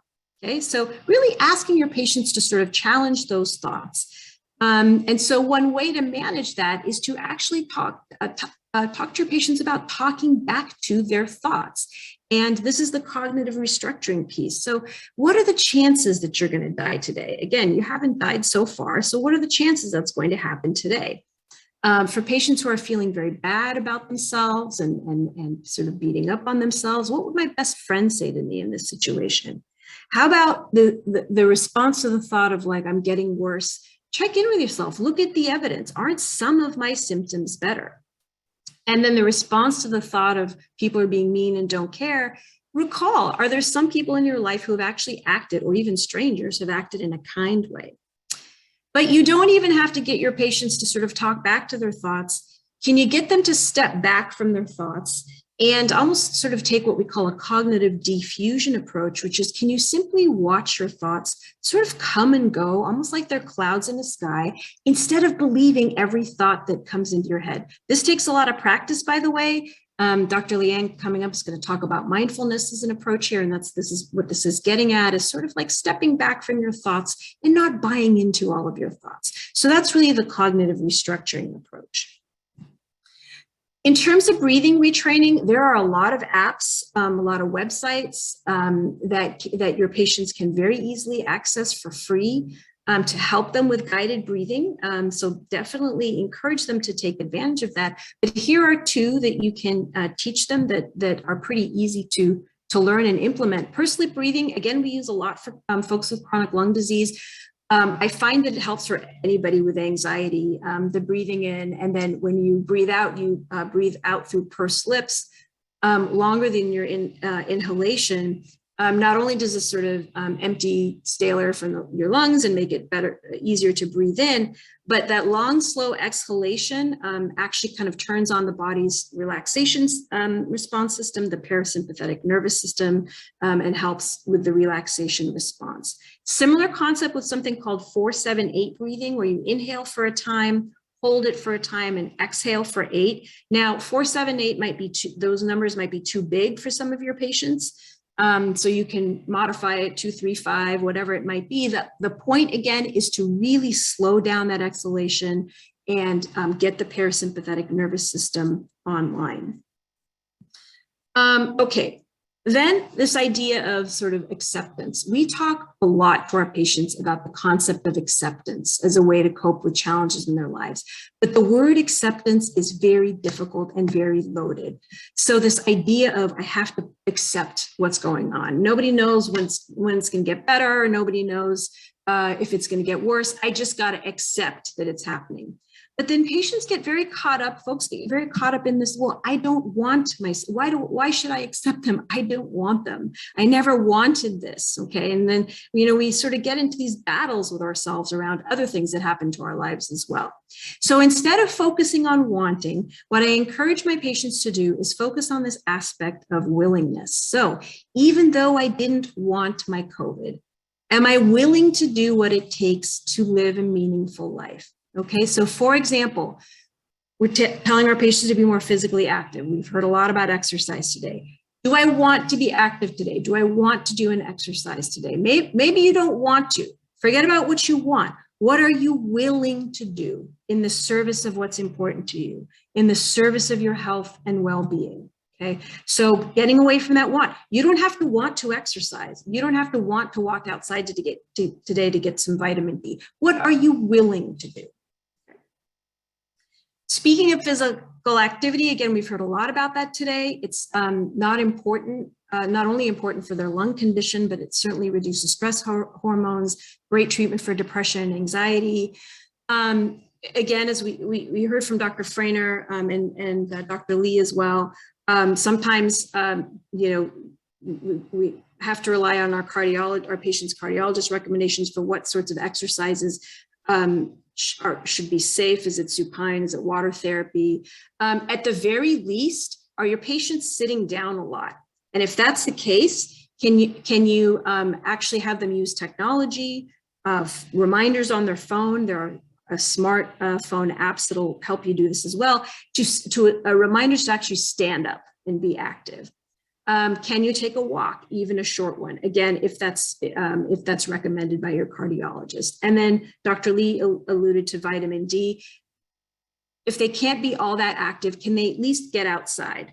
Natural sunlight helps to regulate your mood and, importantly, your sleep. Okay, so that's really important to sort of to reinforce to patients to have some kind of physical activity. In terms of the sleep hygiene tips, I think these are generic sleep hygiene tips, and sleeping in a quiet, dark, cool bedroom, and so on and so forth. If you have patients who have insomnia, naps are good, but if you've got patients who have trouble sleeping, you really want to limit their naps. Now, I have some patients who are, again, afraid to go to sleep, and they're sleeping with a light on. You can imagine light causes awakening. So can you talk to your patients about using light sources that are less arousing? And some other sleep hygiene tips as well. Obviously, don't let your patients toss and turn in bed. If they can't sleep, they got to get up. They got to go to another room. You must reassociate the bedroom with being able to sleep, not insomnia. Okay. Quiz your patients on how much caffeine, nicotine, and alcohol they're using. And when was the last time, what's the last time of the day that you had that cup of coffee or a cup of tea or a bar of chocolate, whatever it might be. I do want to talk about brain fog and how we might be able to help our patients with cognitive symptoms. CogSmart is Cognitive Symptom Management and Rehabilitation Therapy. This is a free patient-directed website application that your patients can use. It is developed by my close colleague at UCSD, Beth Twomley. She's done a lot of work in compensatory cognitive training. We don't know what this looks like yet in post-COVID patients, but she's worked a lot in folks with severe mental illness and traumatic brain injury as well. So we think that this could actually be helpful for post-COVID patients. The website is www.cogsmart.com. Your patients can go, like I said, they can sort of guide themselves. The idea here is that and you've heard this from Dr. Ellis and Dr. Graves today, the post-COVID cognitive sequelae there's a lot of literature on this, look a lot like what moderate brain injury might look at, the attention, memory, those sorts of things. It's important to focus on the treatment of cognitive impairments because they do lead to poor role functioning and ultimately poor quality of life. And so the CogSmart it's not intended to restore the impairments. It's actually intended to work around and compensate for the cognitive impairments. So something to potentially introduce to your patients who are struggling with attention. Okay. I want to say a word or two about grieving patients. Many of our patients who have survived COVID have loved ones who did not survive COVID, potentially during the same time that they were sick with COVID, family members, and so on and so forth. So many of your patients are grieving. You want to encourage them to talk about their feelings, their relationship with their loved ones and memories. You want to listen without trying to soothe or refrain. How do we reframe? How do we deal with grief? We don't say, oh, that person lived a full life and so on and so forth. That's not your job. You want to listen to them. Here's an important thing to ask. Were they able to say goodbye to their loved one? Did they have a goodbye ritual for their loved one? A recent study came out that suggests that up to 40% of family members were unable to say goodbye to a loved one who died of COVID. And especially in the earlier days of the pandemic, we weren't having funerals. So inquire about and encourage culturally appropriate death memorial rituals, even if it's been a while. And it's an important part of closure for your grieving patients, normalizing intense feelings like sadness, anger, and guilt, and then being sensitive to your patients potentially having survivor guilt. Maybe they lived while other people in their family passed away. Maybe they feel guilty because they feel like they had some role in infecting their loved ones. And then finally, to know when your patients actually need more kind of specialized help from a mental health professional. Certainly if your patients are feeling depressed or down all day, most of the day, for weeks at a time, they probably have a major depression and they need specialized help. Recognize that some cultural groups, depression manifests differently, may not necessarily manifest as overly tearful or depressed mood. So you're going to look for other symptoms like social withdrawal, worsening physical symptoms, and then checking in with your family members, the family members of the patient about how you think they're doing. Feeling anxious or worried all the time, thoughts of hurting themselves, that's a psychiatric emergency, and they need to be seen right away. An increase in unhealthy behaviors like drinking alcohol, using drugs, or overusing prescription medications, the alcohol, the benzos, kind of keep an eye on that. Certainly if they're having PTSD symptoms like nightmares, flashbacks, avoiding thoughts or memories of their trauma, feeling numb or cut off, those patients may need a specialized trauma-focused therapy. And then certainly if their cognitive symptoms are substantially impeding their functioning, a referral to a neuropsychologist can help sort of really quantify their strengths and weaknesses and make treatment recommendations. So mental health symptoms are very common in post-COVID patients, especially depression, anxiety. That 1 in 4 seems to be just sort of holding steady at 1 year. But the good news is that your patients can recognize where their stress comes from, especially their own reactions. And there are many things that they can do to manage their symptom and continue to live a meaningful and valuable life with their long COVID symptoms in hand. And that's it. And I really appreciate everybody's work in helping taking care of these folks.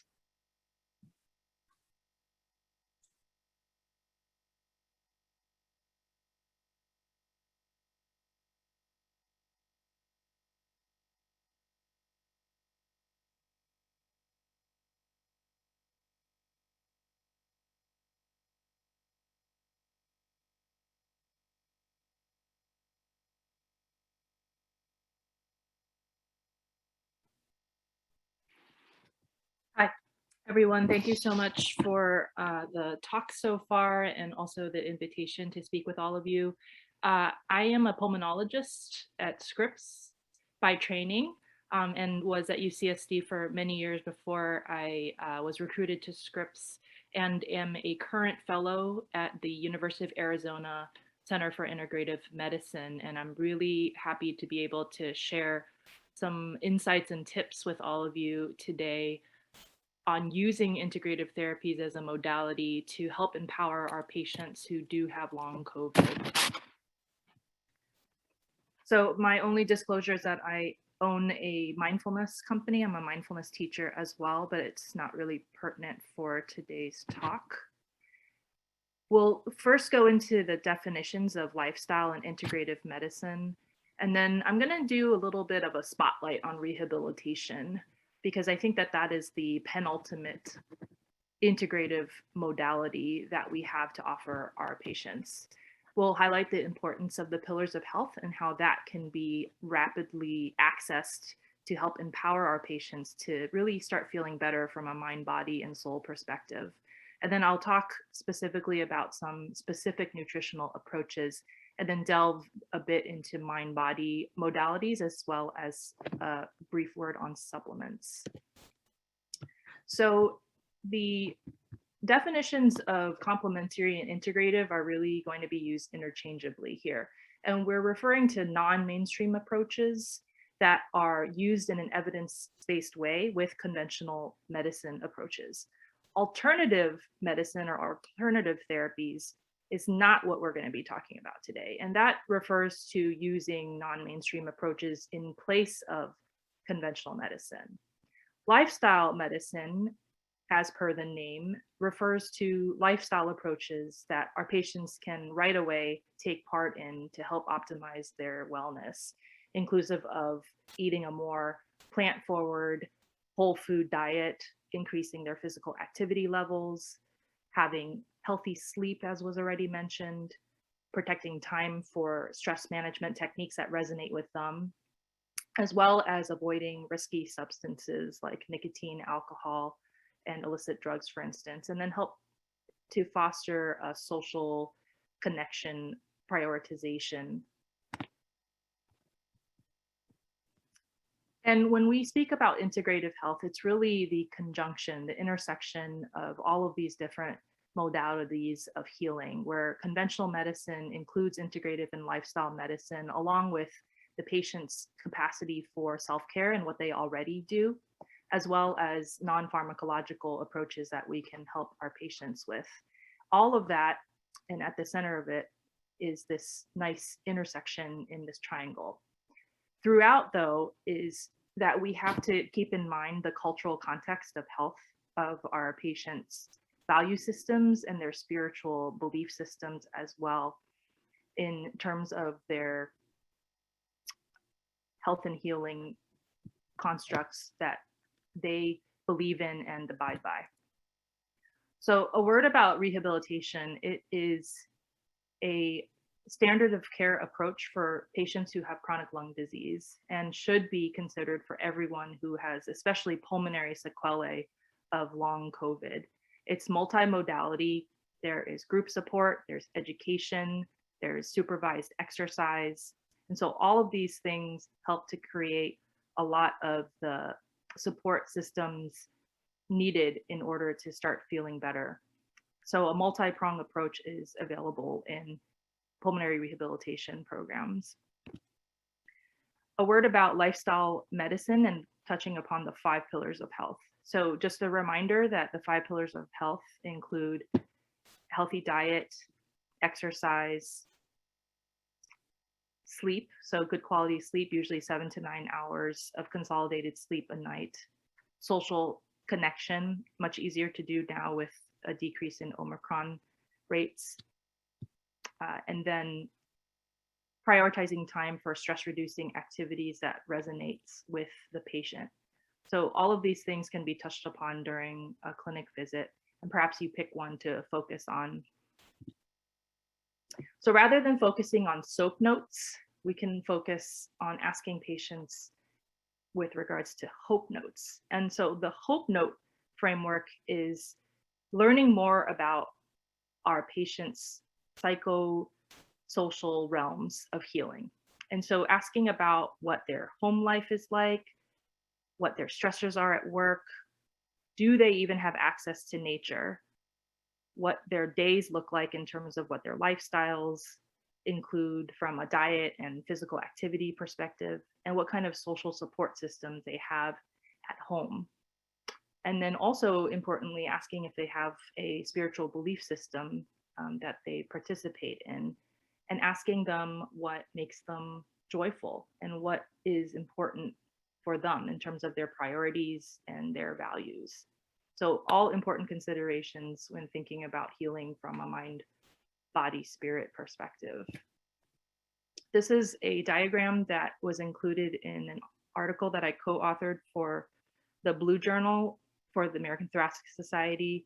And I will be touching upon all of these different integrative modalities, but I wanted to point out that we specifically had hash marked line around integrative therapies because integrative therapies really are like a sieve to combine conventional and integrative modalities together in a network in a way that helps foster adjunctive cooperative healing between the two different modalities. So it's ideally a more holistic approach than just separating them as silos of one entity versus the other.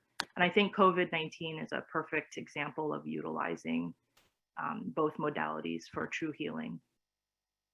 Hippocrates has been attributed to this quote, "Let food be thy medicine and medicine be thy food." This is a great article that was published by the leadership at the University of Arizona Center for Integrative Medicine.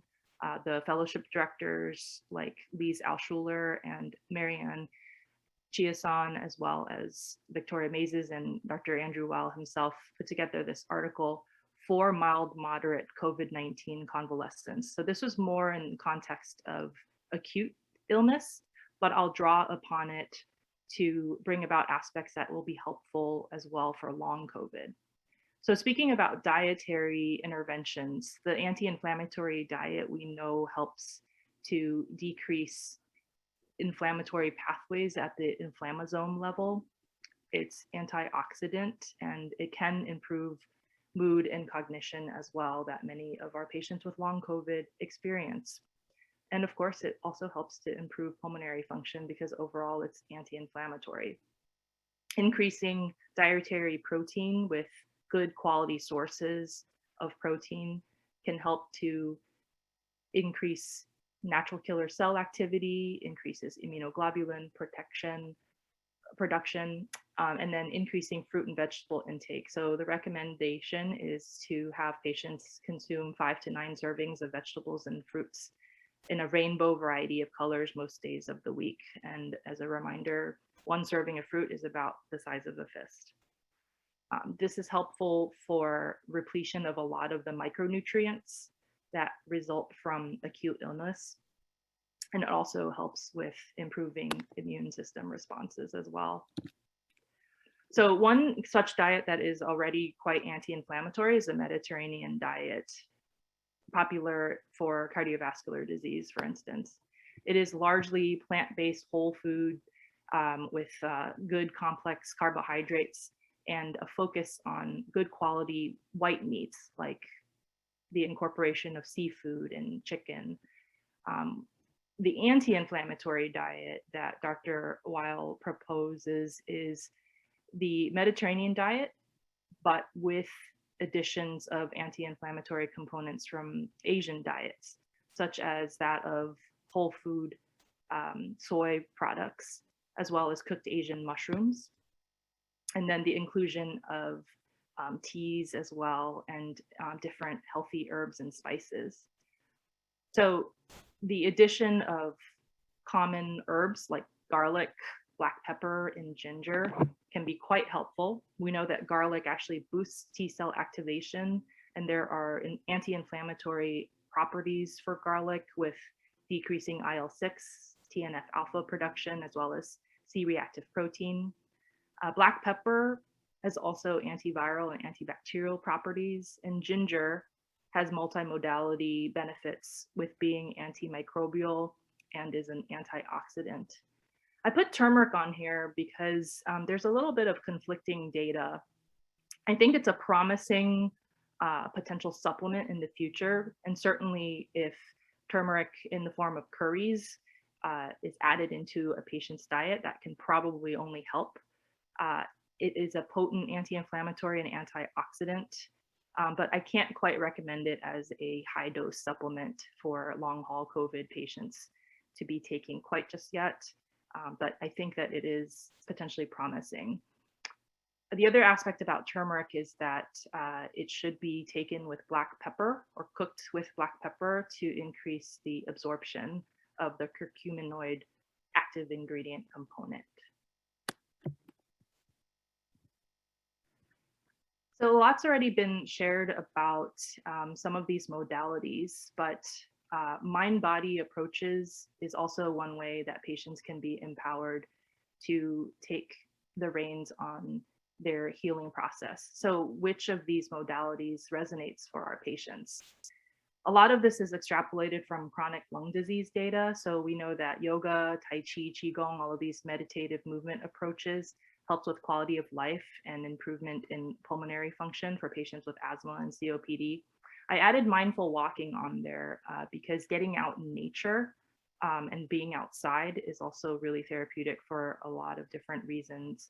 And adding mindfulness to walking. So basically mindfulness being paying attention on purpose to the present moment without any judgment. And then applying that to walking. So simply advising patients to notice the sensations of walking. And we know that if patients are sedentary, we have to encourage them to move. If they don't move, standing is even better than sitting. And with movement, these different modalities, whether it be a meditative modality, swimming, something that's supine, or walking, by and far over the last year and a half of treating long COVID patients, I think exercise has been the modality that has hastened recovery the most for the vast majority of my patients. Dr. Manassian already covered pursed lip breathing, so I won't go into that. However, there is a great video on how to do that through the American Lung Association that I've included in the links here as a reference for all of you. Pursed lip breathing, incidentally, can also be done by us as healthcare professionals, as we are undergoing a lot of stress and anxiety throughout the pandemic as well. And so a reminder that pursed lip breathing helps also to increase our intrinsic PEEP. So it literally can help stent open airways, particularly for patients who have obstructive lung diseases, but can be used for anyone. And the recommended amount that I have patients practice pursed lip breathing is usually 3 to 5 breath cycles, and it can be like a meditative practice, one easily accessible way to practice mindfulness.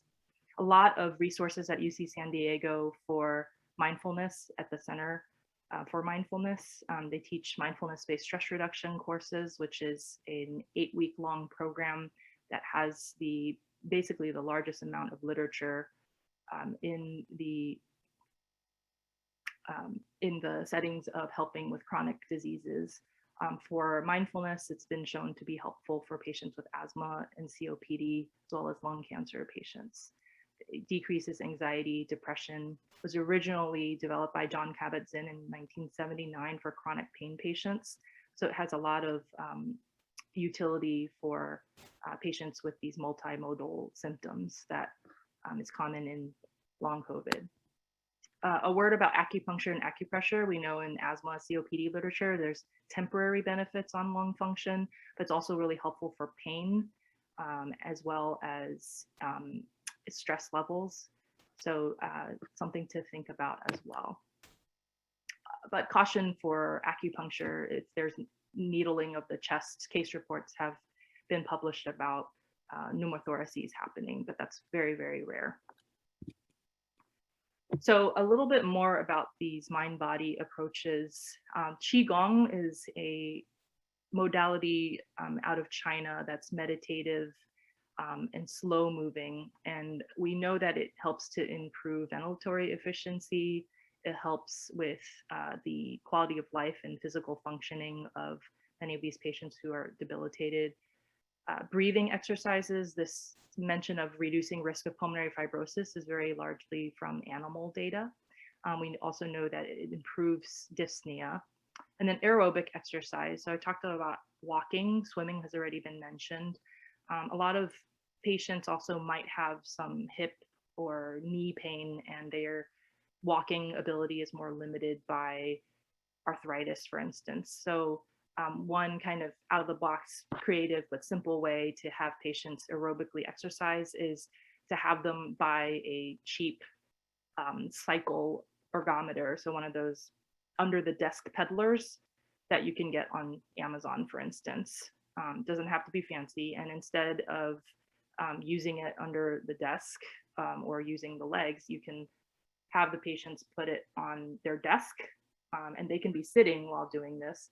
And then they can just use their arms to pedal that way to get some aerobic exercise in. Stress reduction, we mentioned a lot about. We know that it helps to increase parasympathetic tone, increase vagal nerve stimulation, and for instance, mindfulness-based stress reduction originally conceptualized for chronic pain patients. We know that stress reduction can activate our own inherent endogenous opioid anti-pain pathways. And so I'm going to spend a little bit more time talking about supplements. And there is no supplement that treats, prevents, or cures long COVID. So please individualize these recommendations for your patients, of course.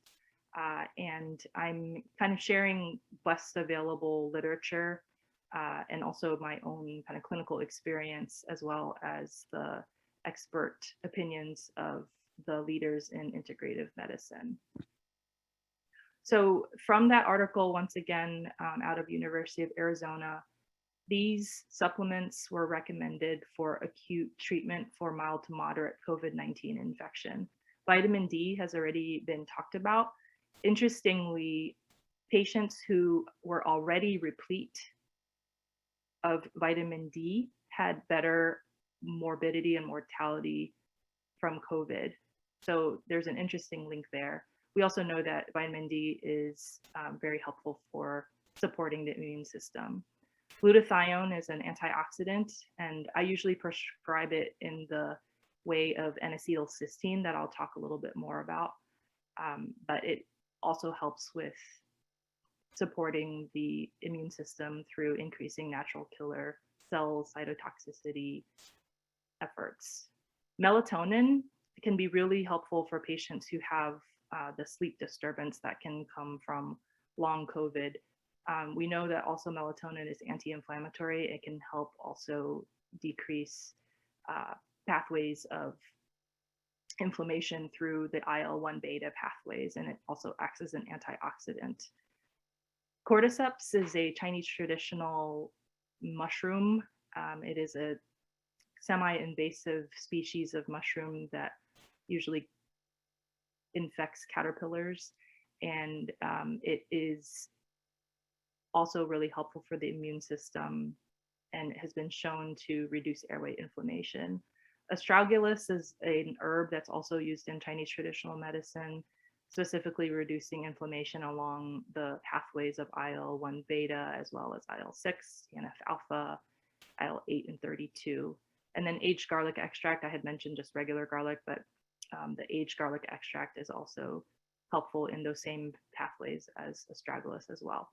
So out of these kind of acute recommendations for mild to moderate COVID-19 infection, I think there's benefit for all of them to be considered for use in long COVID, except with vitamin D. I don't think that there is a need to supplement to supernormal levels. So in a study, there was an assessment of looking at correlation between vitamin D levels and the degree of severity. And it didn't seem like the levels of severity and fatigue and decreased exercise tolerance had anything to do with vitamin D levels for patients with long COVID, but it's low risk to replete these patients to normal levels if you find that they are vitamin D deficient. I think there's probably more utility in treatment for acute COVID infection to replete to like super normal levels in that respect. But again, more data and literature and studies have to be done. For vitamin C and zinc, very popular for the common cold, I think ultimately more research is needed for long COVID benefits. In zinc, maybe there's some preventative benefits or during acute illness, but probably not as helpful in long COVID. So the remaining supplements I'll talk about are low risk and can be considered for likely the vast majority of your patients. So probiotics, we know, can be helpful in patients who have bronchiectasis, who have mycobacterial diseases, who have asthma. And probiotics mainly act upon the IL-17 pathway and can be anti-inflammatory. And it can help with regulating the gut-lung microbiome crosstalk that is so important in many chronic lung diseases. So I think as a supplement to help long COVID recovery, probiotics should be considered. Magnesium is an interesting one because if you remember from your earlier training days or current practice of medicine, when someone with acute asthma goes to the emergency room, they usually get IV magnesium because we know that it helps with bronchodilation. A lot of the magnesium deficient symptoms overlap with long COVID. So could a mechanistic etiology of long COVID have something to do with intracellular magnesium depletion? Magnesium is pretty well tolerated, and I think many patients, unless they have renal insufficiency or some other contraindication, can be considered to be supplemented with magnesium at 200 to 400 milligrams every day through magnesium oxide or magnesium citrate. But caution about that would be in patients who have like chronic diarrhea, because mag oxide and mag citrate tend to loosen the stools. So other forms that are more bioavailable and don't portend as many GI side effects are glycinate forms, malleate forms, types of magnesium. So strongly, highly recommend supplementation with magnesium, especially if they have any of the pulmonary issues related to long COVID. Pretty good data with regards to magnesium use in asthma, so I feel very comfortable in recommending magnesium. So N-acetylcysteine Time check. thanks, was used in the American College of Chest Physicians for COPD patients with severe frequent exacerbations with a chronic bronchitic phenotype. So it was shown to reduce the frequency of exacerbations. And so N-acetylcysteine helps by repleting the cysteine stores, which is a precursor for glutathione, which is an antioxidant, and it helps with anti-inflammation by inhibiting NF-kappa B activation. So N-acetylcysteine is pretty low risk, 600 milligrams twice a day, and it's an over-the-counter supplement currently that can be considered for patients who have some of the long haul pulmonary complications. Ashwagandha is the second to last supplement I'll mention. So it's a adaptogen, and so it helps to decrease cortisol resistance in patients who have ongoing chronic stress. And the species name of ashwagandha includes somnifera, so it's helpful for use for patients who have sleep disturbance and who are chronically stressed and anxious as well, with all of these purported benefits, mostly from the animal model level for the pulmonary hypertension benefits as well. So an adaptogen that's could be helpful for patients who have anxiety, depression. Memorial Sloan Kettering has a wonderful herb dictionary. This is the link right here to look for any contraindications and considerations for patients. And then the vitamin B pathway is also a potential helpful supplement to recommend for patients. Pernicious anemia and long COVID overlap in symptoms. And so could the vitamin B12 pathway and repleting that be helpful, because methyl donor group depletion could be one potential mechanism for long COVID. And then all of the other vitamin Bs could also have benefits as well. So could patients be supplemented with B12 or a vitamin B complex as part of long COVID? It would probably be a low risk trial. So in summary, I think that there's a lot of different integrative approaches that are promising. More literature and research is needed for sure. Rehabilitation should be considered for everyone with long COVID. And then to remind patients about how they can optimize their own wellness with the pillars of health. And then a lot of promising integrative approaches through mind, body, and supplemental approaches. But again, more literature is needed. So with that, I thank you for your attention, and I included the links to two of the Blue Journal articles that I wrote for the patient education series on integrative medicine and mindfulness, and there will be one coming out on long COVID and integrative therapies that I believe Dr. Wang will be part of as well. Happy to co-manage your patients as well with you for consultative purposes for integrative therapies as well. We'll be starting group clinic visits for these patients pretty soon. Thanks for your attention.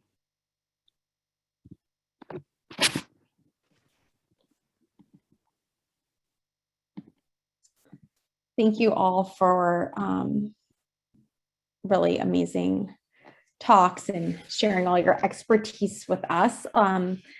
So we'll jump back to our Q&A for this second half. And I can read out some of the questions that have come in. One for Dr. Graves. What percentage of MS patients are you seeing unmasking after vaccination compared to COVID disease? And how do you counsel patients who may be hesitant to get vaccine due to concerns about unmasking? Well, as you would imagine, the complications are much worse either in MS patients who already have MS, who are at risk for unmasking a relapse, or patients we didn't know have MS. The risk is much greater with the infection than with the vaccine.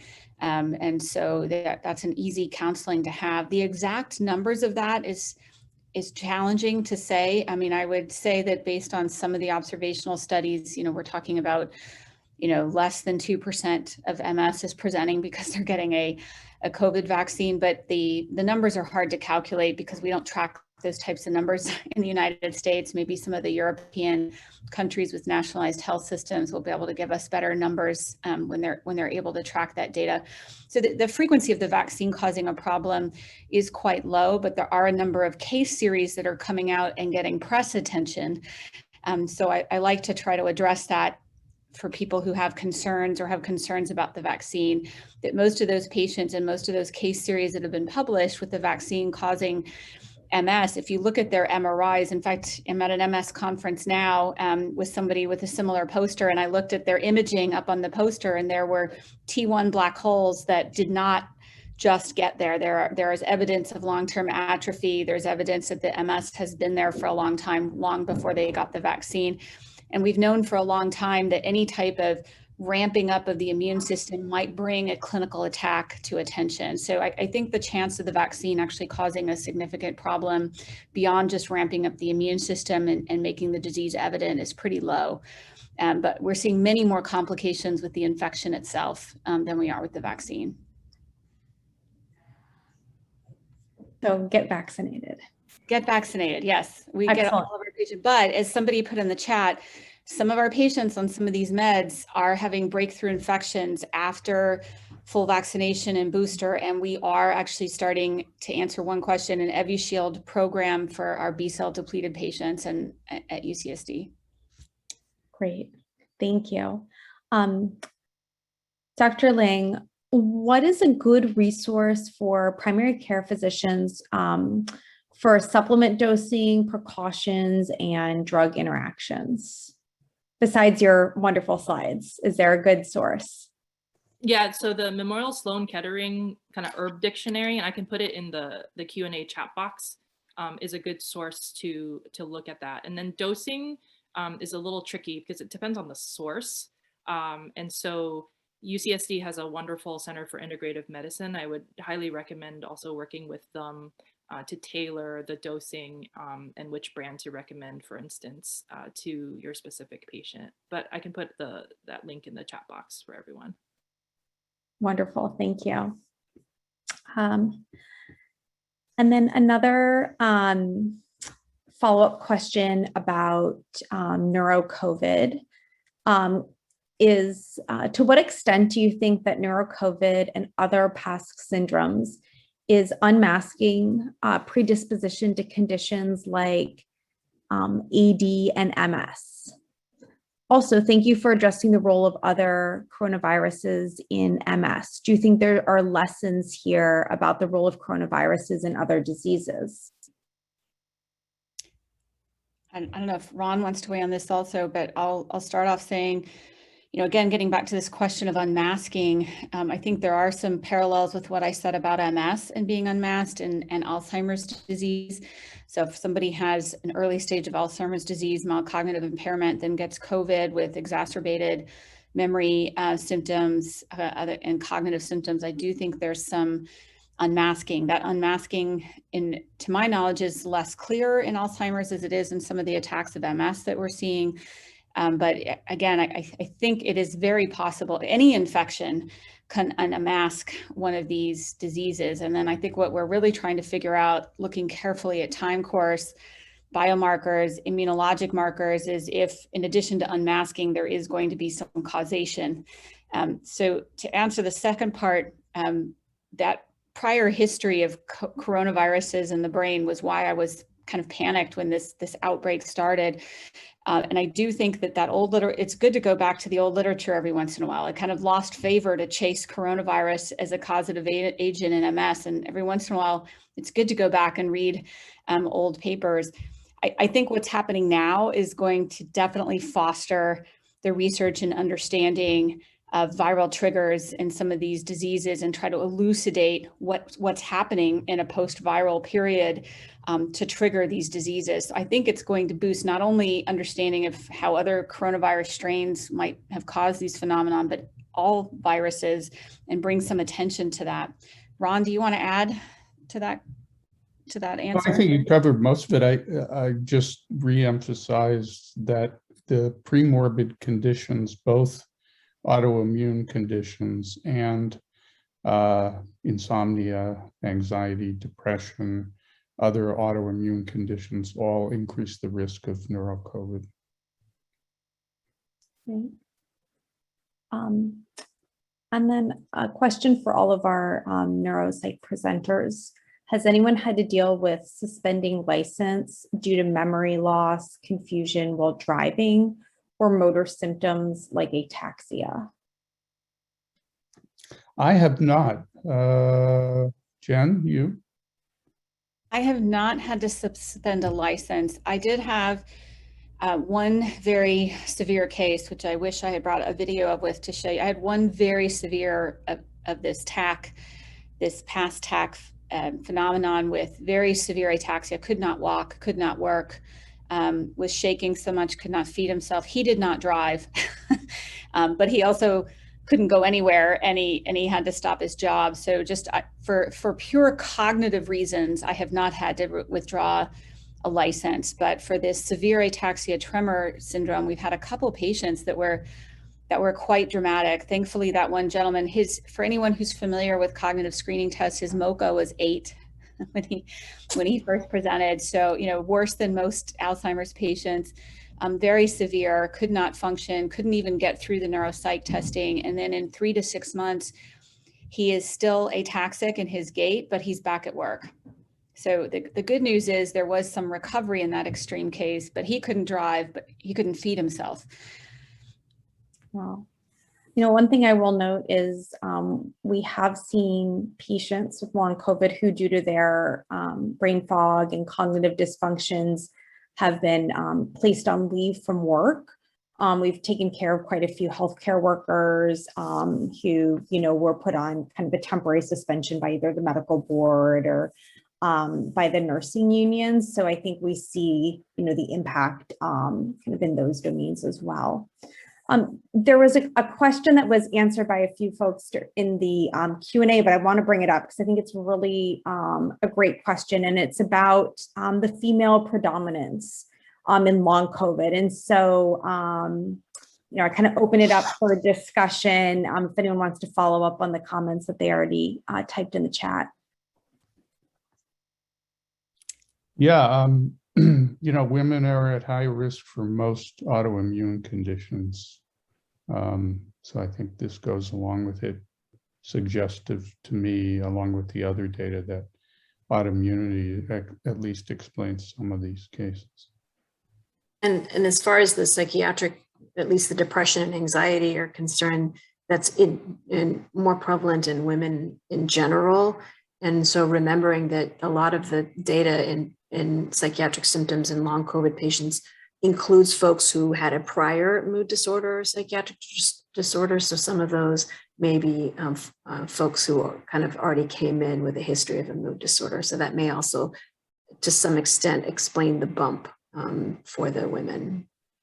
And I agree with both of those comments, and I suspect the female predominance is real. But one of the answers I put in the chat box was that we have to be a little careful because very little of what we're doing with PASC is true population-based. So, and by that I mean, to have a true estimate of prevalence of female versus male, we need to screen every single person who tested positive for COVID and evaluate if, or at least a representative sample of everyone who tests positive for COVID and look for these symptoms. The other, sometimes what comes up in these female to male predominance is also the females are more likely to present to the doctor with their symptoms. And so we have to look at kind of referral bias, self-referral bias.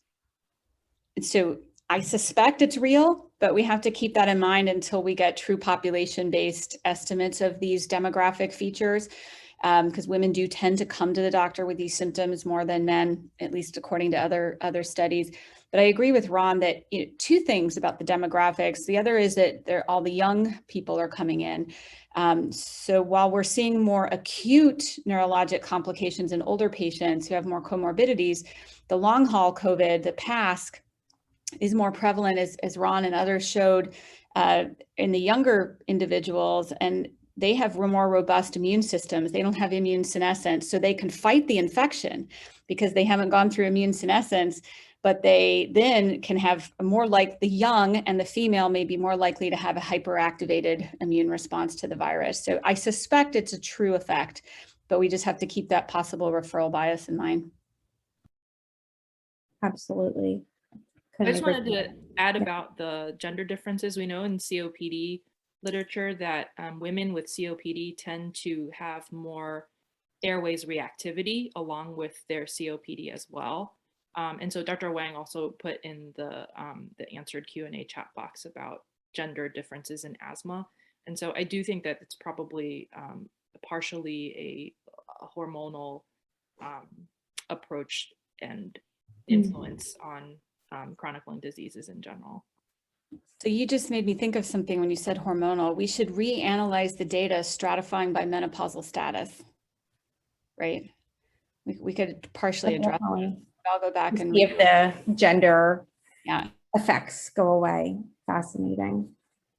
Yeah, I just wanted to add, great discussion, everybody, but that I think something we don't talk about is the role of bias in how patients report symptoms, but also how we as healthcare workers assess their symptoms. I think women often will express things like anxiety, depression, in relation, at least in a pulmonary practice, in regards to shortness of breath.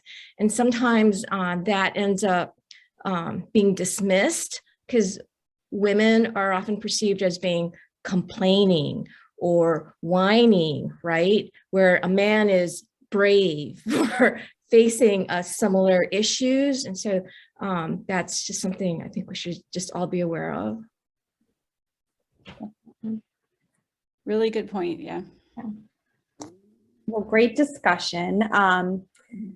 And we are going to wrap up today by hearing from one of our patients who's going to share her story and answer questions as well. So feel free to put questions in as she's speaking. And so I'd like to welcome Jenica, and the floor is yours. Thank you for joining us. Uh-oh, I think you're on mute.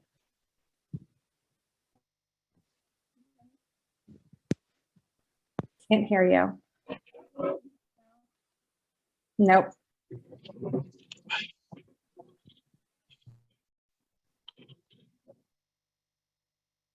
It might be muted on your computer rather than on the Zoom.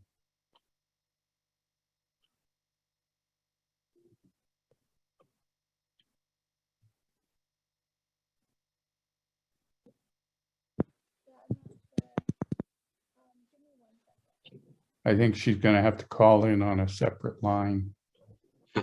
Jenica, do you want to try calling in on your phone, maybe? I thought I heard her mouth. Give me 1 second, or saw her mouth. Give me 1 second. So. Yeah, she's dropped off. She might be trying to get back in. Here, she's connecting now. Okay. Okay.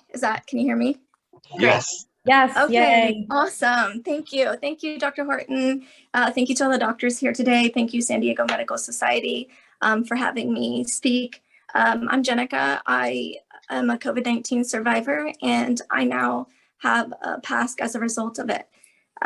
It has been almost about 1 year and 10 months now. So prior to COVID, I was very healthy, very active. I played several sports throughout my adolescence that continued on to into my adulthood. And I really care about health and wellness. So I care about what I put in my body. I exercise, things like that. So the one thing I did have was exercise-induced asthma that was controlled without medication. I was prescribed albuterol just in case, but I used it maybe once. My husband caught COVID in March 2020, unknowingly caught it and passed it on to myself and my 2 children, in which everybody recovered. But I was the one who had been hit with the hardest with it. I noticed on April 3rd, 2020, I had felt off, and I felt a slight bout of vertigo almost, a sense that I was wading in water. I would close my eyes and felt as if the room was spinning. And that didn't last too long. It lasted a few hours, and that was it. The next day, I began to have gastrointestinal issues, including diarrhea, abdominal pain, and discomfort. And I wasn't sure what was going on. So the following day, the gastrointestinal issues worsened. And about the 4th day in, I noticed that my smell and taste had significantly diminished. My husband wasn't concerned. We hadn't been anywhere in a few weeks. My daughter wasn't in school, so we weren't sure. He just knew it wasn't COVID. And so I could smell if I got really close to something. I could taste right before I swallowed only. So the fact that those 2 were there, we didn't think anything of it. So I made an appointment with my primary physician, a virtual appointment for the gastrointestinal issues, to which he advised that I get tested for COVID. And I did, and 7 days later, I came back positive. That second week is when everything began to take a turn for the worst. I began having eye pain, eye redness, very watery eyes. I developed a rash around my forehead, sides of my jawline, my neck, the back of my arms, and my legs. My taste just stayed where it was at. my sense of smell completely vanished. And I also developed muscle pain, weakness. I developed extreme fatigue, nerve pain, and joint pain. And the shortness of breath came, as well as tachycardia and nausea and loss of appetite. So overall, I've had about 50 plus symptoms that I've documented. So during that time, I got really ill, and it was a mild to moderate case, just simply the fact that I was never hospitalized or had to have any life-saving intervention. I did get really bad to a point on about April 17th where I had to call 911 because I could no longer get a full breath in, and I was having severe shortness of breath. The tachycardia was extremely high. At resting, it was about in the 120s. At exertion was about, got up to the 140s. That was just brushing teeth. That was just walking a couple of steps. That was putting on clothes. And I remember so vaguely being on the phone with a dispatcher and having to lie completely flat on the bed so that it doesn't worsen, because the more exertion, all of those three symptoms increased significantly, and the shortness of breath really was taking my breath away. So I had to put my clothes on lying flat on the floor, and I still don't even know how I made it downstairs to get into the ambulance, but I wobbled, holding on to the rail. I was so weak. I even started to develop muscle atrophy. When I lift my legs, the skin would just fall back. I had muscle twitches and muscle cramping. So I went to the emergency room and did several tests, blood workups, an x-ray, and it just turned out that my potassium was low, and I was told that I was at the tail end of this virus, and that I'm young and healthy, and that I would be getting better soon. And about 3 days later, I made another trip to the emergency room where the same issues came up, and I did more workups, had an abnormal EKG at the start, had some fluids, and at the end, the EKG was normal. Went back home to just recover, and for about 2 days, the diarrhea subsided completely, all the other symptoms still there, but I can tell, like, oh, maybe this is the start of me getting better. However, I ended up messaging my primary care saying, it hit me like a ton of bricks after that third day of having the 2 days of no symptoms. And at that point, it felt like I had COVID all over again. Everything was horrible. It was very intense. I couldn't walk. I was bound to the couch. I could not get up to get myself food or a glass of water. I saved all of that energy to go to the bathroom. And it was like walking, it was like I crawled, and it was like running a marathon just to do that. I couldn't hold my children.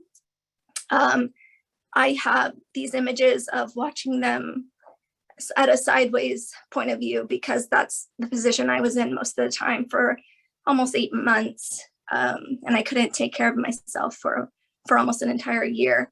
So I went to the primary care physician, and we did some blood work. We did an acute infection antibody test, as well as a post-infection antibody test, both in which came back negative. So we were kind of stumped as to what was going on with me. But I knew something wasn't right, and that was that turning point of what's going on. Why aren't I getting better? So I messaged my nurse practitioner again and said, I'm not feeling good. I feel horrible, the same I did in the acute phase. What can we do? And so at that point, I was referred to infectious disease. And that was, I believe, May 19, 2020. And nobody could really tell me anything at that point. Obviously, it was still a novel virus. I continued to be debilitated. I couldn't walk, still had trouble breathing. I had no appetite. my daughter had to change my son's diapers. That's how fatigued, that's how debilitated I was with the tachycardia. I even had brachycardia at night. I would fall asleep, that my heart rate would fall to the 40s, and my oxygen would fall because I did have an ox reader. And sometimes I would fall asleep with it because I was nervous about not waking up. During that entire time, especially in the acute phase and even going into the beginning of my past journey, I wasn't sure I was going to make it. And the day I did go in the ambulance, I looked at my husband's face and just wanted to see that, because I wasn't sure that I was coming back. So I just couldn't understand why I was getting better. So my doctors just started to send me to different specialists. I've seen around 13, just to rule out the major symptoms. They listened to me, and that was the main thing, because as a long hauler, I was a part of a support group where many long haulers across the nation and around the world actually were not getting these testing done. They weren't being sent to the specialists in the areas that were troublesome. It was related to anxiety. So I didn't have that experience, thankfully. But I just, anytime I asked for any kind of blood work that I would see in the support group that people in New York City had, since they had a surge prior to, to the West Coast, I listened to them and I brought that to my doctors, and there was no ands, ifs, or buts about it. And I got that testing done. So I was very thankful for that. So my past had come up in flare-ups, as I call them, and they waxed and waned, and it was devastating. And that's where the mental health part came in. I did have anxiety prior to that was very well managed, but I have now developed PTSD and OCD tendencies. So when I don't go into people's homes, and they're not allowed in my homes, and my children aren't allowed to get too close to other kids, because I'm terrified of getting this again, because I've worked so hard to get to the place that I am now. And I remember what it was like. And so I suffer from that. I wash my hands obsessively when I touch things, and it's very stressful. And I notice now that when I am stressed out, when I overexert myself and I do too much exercise or do too much in one day, that exacerbates my symptoms, the lingering symptoms that I do have. So life with long COVID has been very challenging, and I thought I was crazy for so long until I found that support group, until I found my doctors that supported me and made me not feel that way, and listened to me and ruled out any major complications, which made me feel better. I did do all the testing in each of the areas that the doctors were here on the panel today. I did have a PFT that showed I do have more moderate asthma now. And I've had asthma attacks, which I'd never had prior with having exercise-induced asthma. So I am on 2 preventative inhalers, along with a albuterol for rescue and a nebulizer in case none of that works. I have been prescribed roughly 12 medications, and right now I'm taking 7. And I feel like that has attributed to my recovery. So the turning points that I saw with long COVID was about around the 8-month mark, when I was on the inhaler, and then I got the second inhaler, and that kind of smoothed out a lot of that shortness of breath. A lot of times I felt my muscles were being deprived of oxygen, is the best way that I can describe it. And if I did walk too much, it felt like my muscles couldn't recover. They felt like they were shredding apart, is the best way that I can describe it as well. Also, the brain fog was really bad at one point. I had an episode where I pulled my husband outside away from the kids because I felt horrible. I felt like a sick feeling. And he was talking to me and I couldn't understand the words that were coming out of his mouth. I just saw his mouth moving and it was terrifying. And I knew that I was here, but I didn't know. It felt like a dream, and it lasted maybe 30 minutes, but it's probably one of the scariest moments of my life, besides going to the hospital for shortness of breath. And I developed a stutter. I had memory loss, short-term memory loss, forgetfulness, and on the left side of my body, I feel heavy. My arm feels heavy at times, and my leg feels heavy at times where I drag it. I did develop some symptoms several months after the acute infection, starting around January of 2021, which included peeling tongue, peeling gums in 2 places, numbness and tingling in my finger, my index finger, that lasted an entire month. And I've developed recently in the last few weeks a lump that I feel inside on the left side of my neck, right in this area. So when I swallow, sometimes it feels like there's something in there, and it's tender to the touch sometimes. And it also hurts when I speak too much and things like that. So I still have a significant amount of symptoms that are lingering now. Specifically, the ones that are more troublesome for me are the hoarseness, the shortness of breath, the asthma. If I'm outside and it's windy, my chest will start burning. The bronchial tubes feel like they're closing, and I start to have an asthma attack. My eyes hurt like the COVID pain, and it's the only way I can explain it, is that internally it feels like my eyeballs are hurting from inside.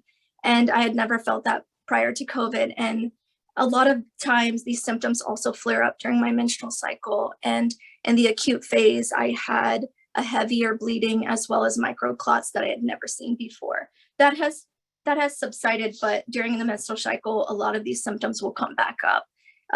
My sense of smell is hypersensitive now. I can sniff out anything from far away. So that's great. However, I think somehow it has messed up my sinuses, because every single day, my sinuses hurt and I get a headache in my forehead every single day. And that's because I am on those medications for the sinuses, and I take a Zyrtec every single day when I've never taken a Zyrtec in my life. So I think those things, I see haze sometimes in my vision, also blurred vision, the eye pain. I get burning hands and feet, and that developed later on as well, months after. And I get that, and that's more of an annoyance.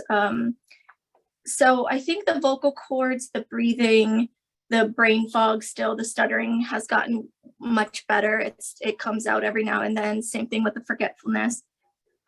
So this is kind of my story. I've had all the testing done, and thankfully most of it has been normal, and I've been able to be treated for my symptoms to make me get back to the old me, because for so long I didn't know who I was. I lost myself in all of this. I went through a roller coaster of emotions from anger to sadness to depression to anxiety to envy, everything, especially with everything going on surrounding COVID and the politics around it. It's very aggravating. And so sometimes I get very moody as well. And to this day, right now, I would say about 1.5 years is when I really saw a turning point, the second turning point, and that I was me again. And I'm back to lifting weights, heavy weights. Prior to COVID, I was weightlifting during pregnancy. I was walking, I was running, I was taking boxing classes, and I'm almost there now. So to me, that is the best thing, the best feeling ever, because I wasn't sure that I would ever reach this moment. So I just, I have limitations now, but that's okay. I know those limits. I know that sometimes when I wake up feeling tired that day, I should not exercise.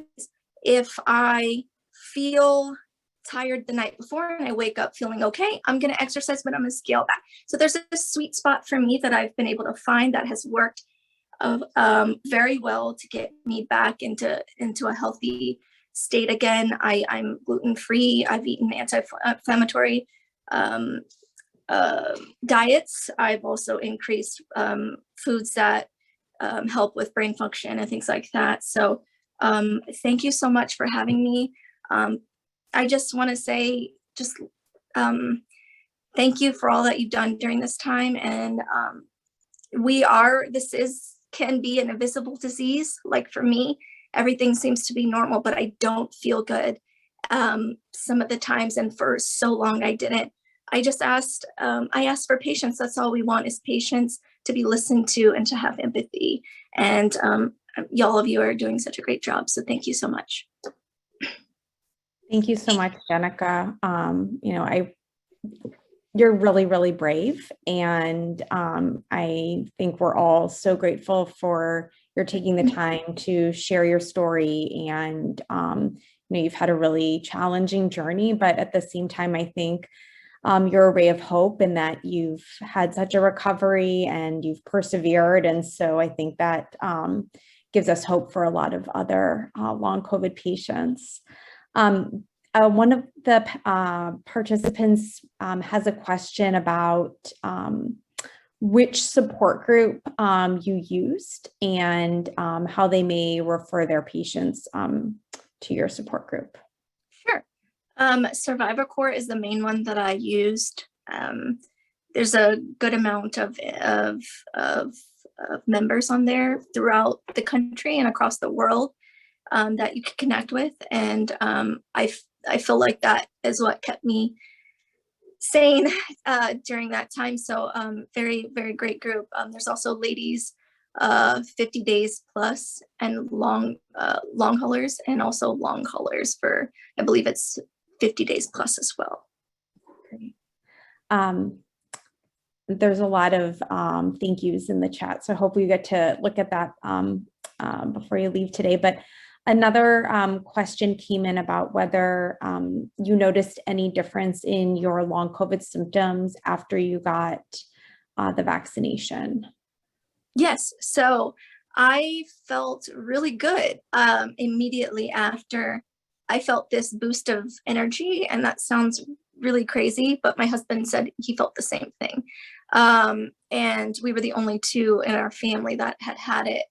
And so it felt really, really good. And I had very minimal side effects for all, even including the booster. But even after the booster, I felt amazing.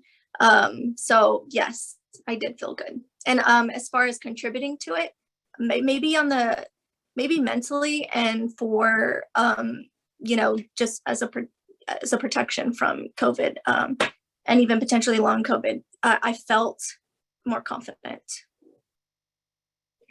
Wonderful. Excellent. Well, thank you so much again for joining us. We really, appreciate your taking the time to share your story. I think it will really impact so many of the physicians and providers on the call today.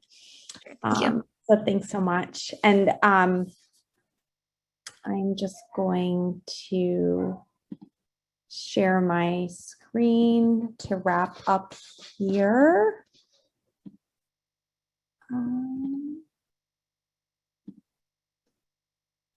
So I just want to give a really big thank you today to Paul and Jennifer from the San Diego County Medical Society, who really made this symposium happen. And we're really grateful for all the behind the scenes work they did to coordinate everything, to advertise and set up the webinar.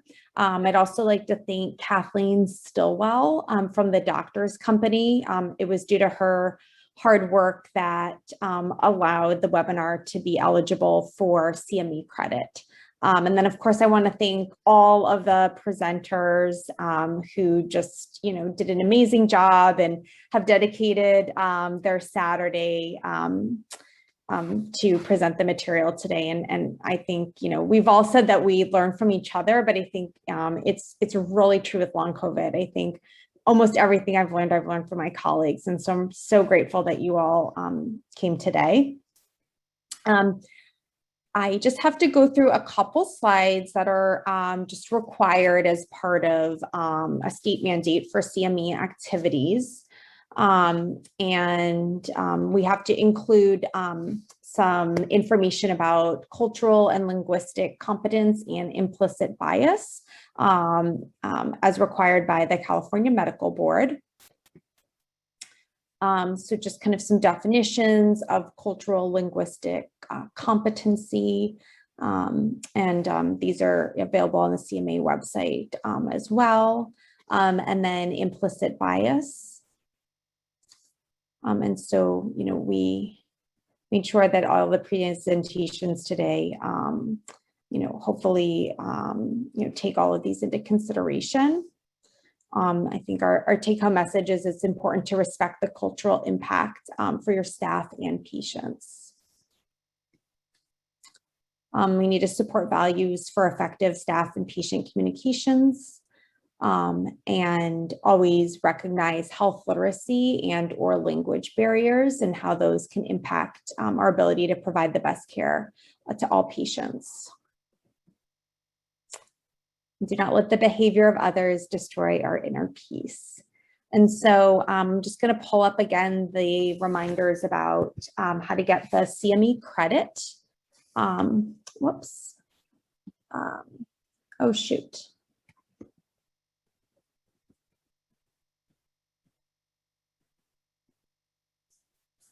So please make sure to complete. I think this is a mistake. It should be by 5 p.m. today, the 26th, to claim CME credit. And then you'll get a certificate in the mail. And if you have any difficulties with CME, you can email the doctor's company.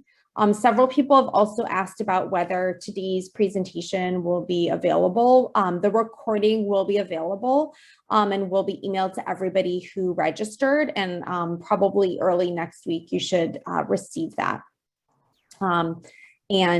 Lucy, this is Paul. Yes.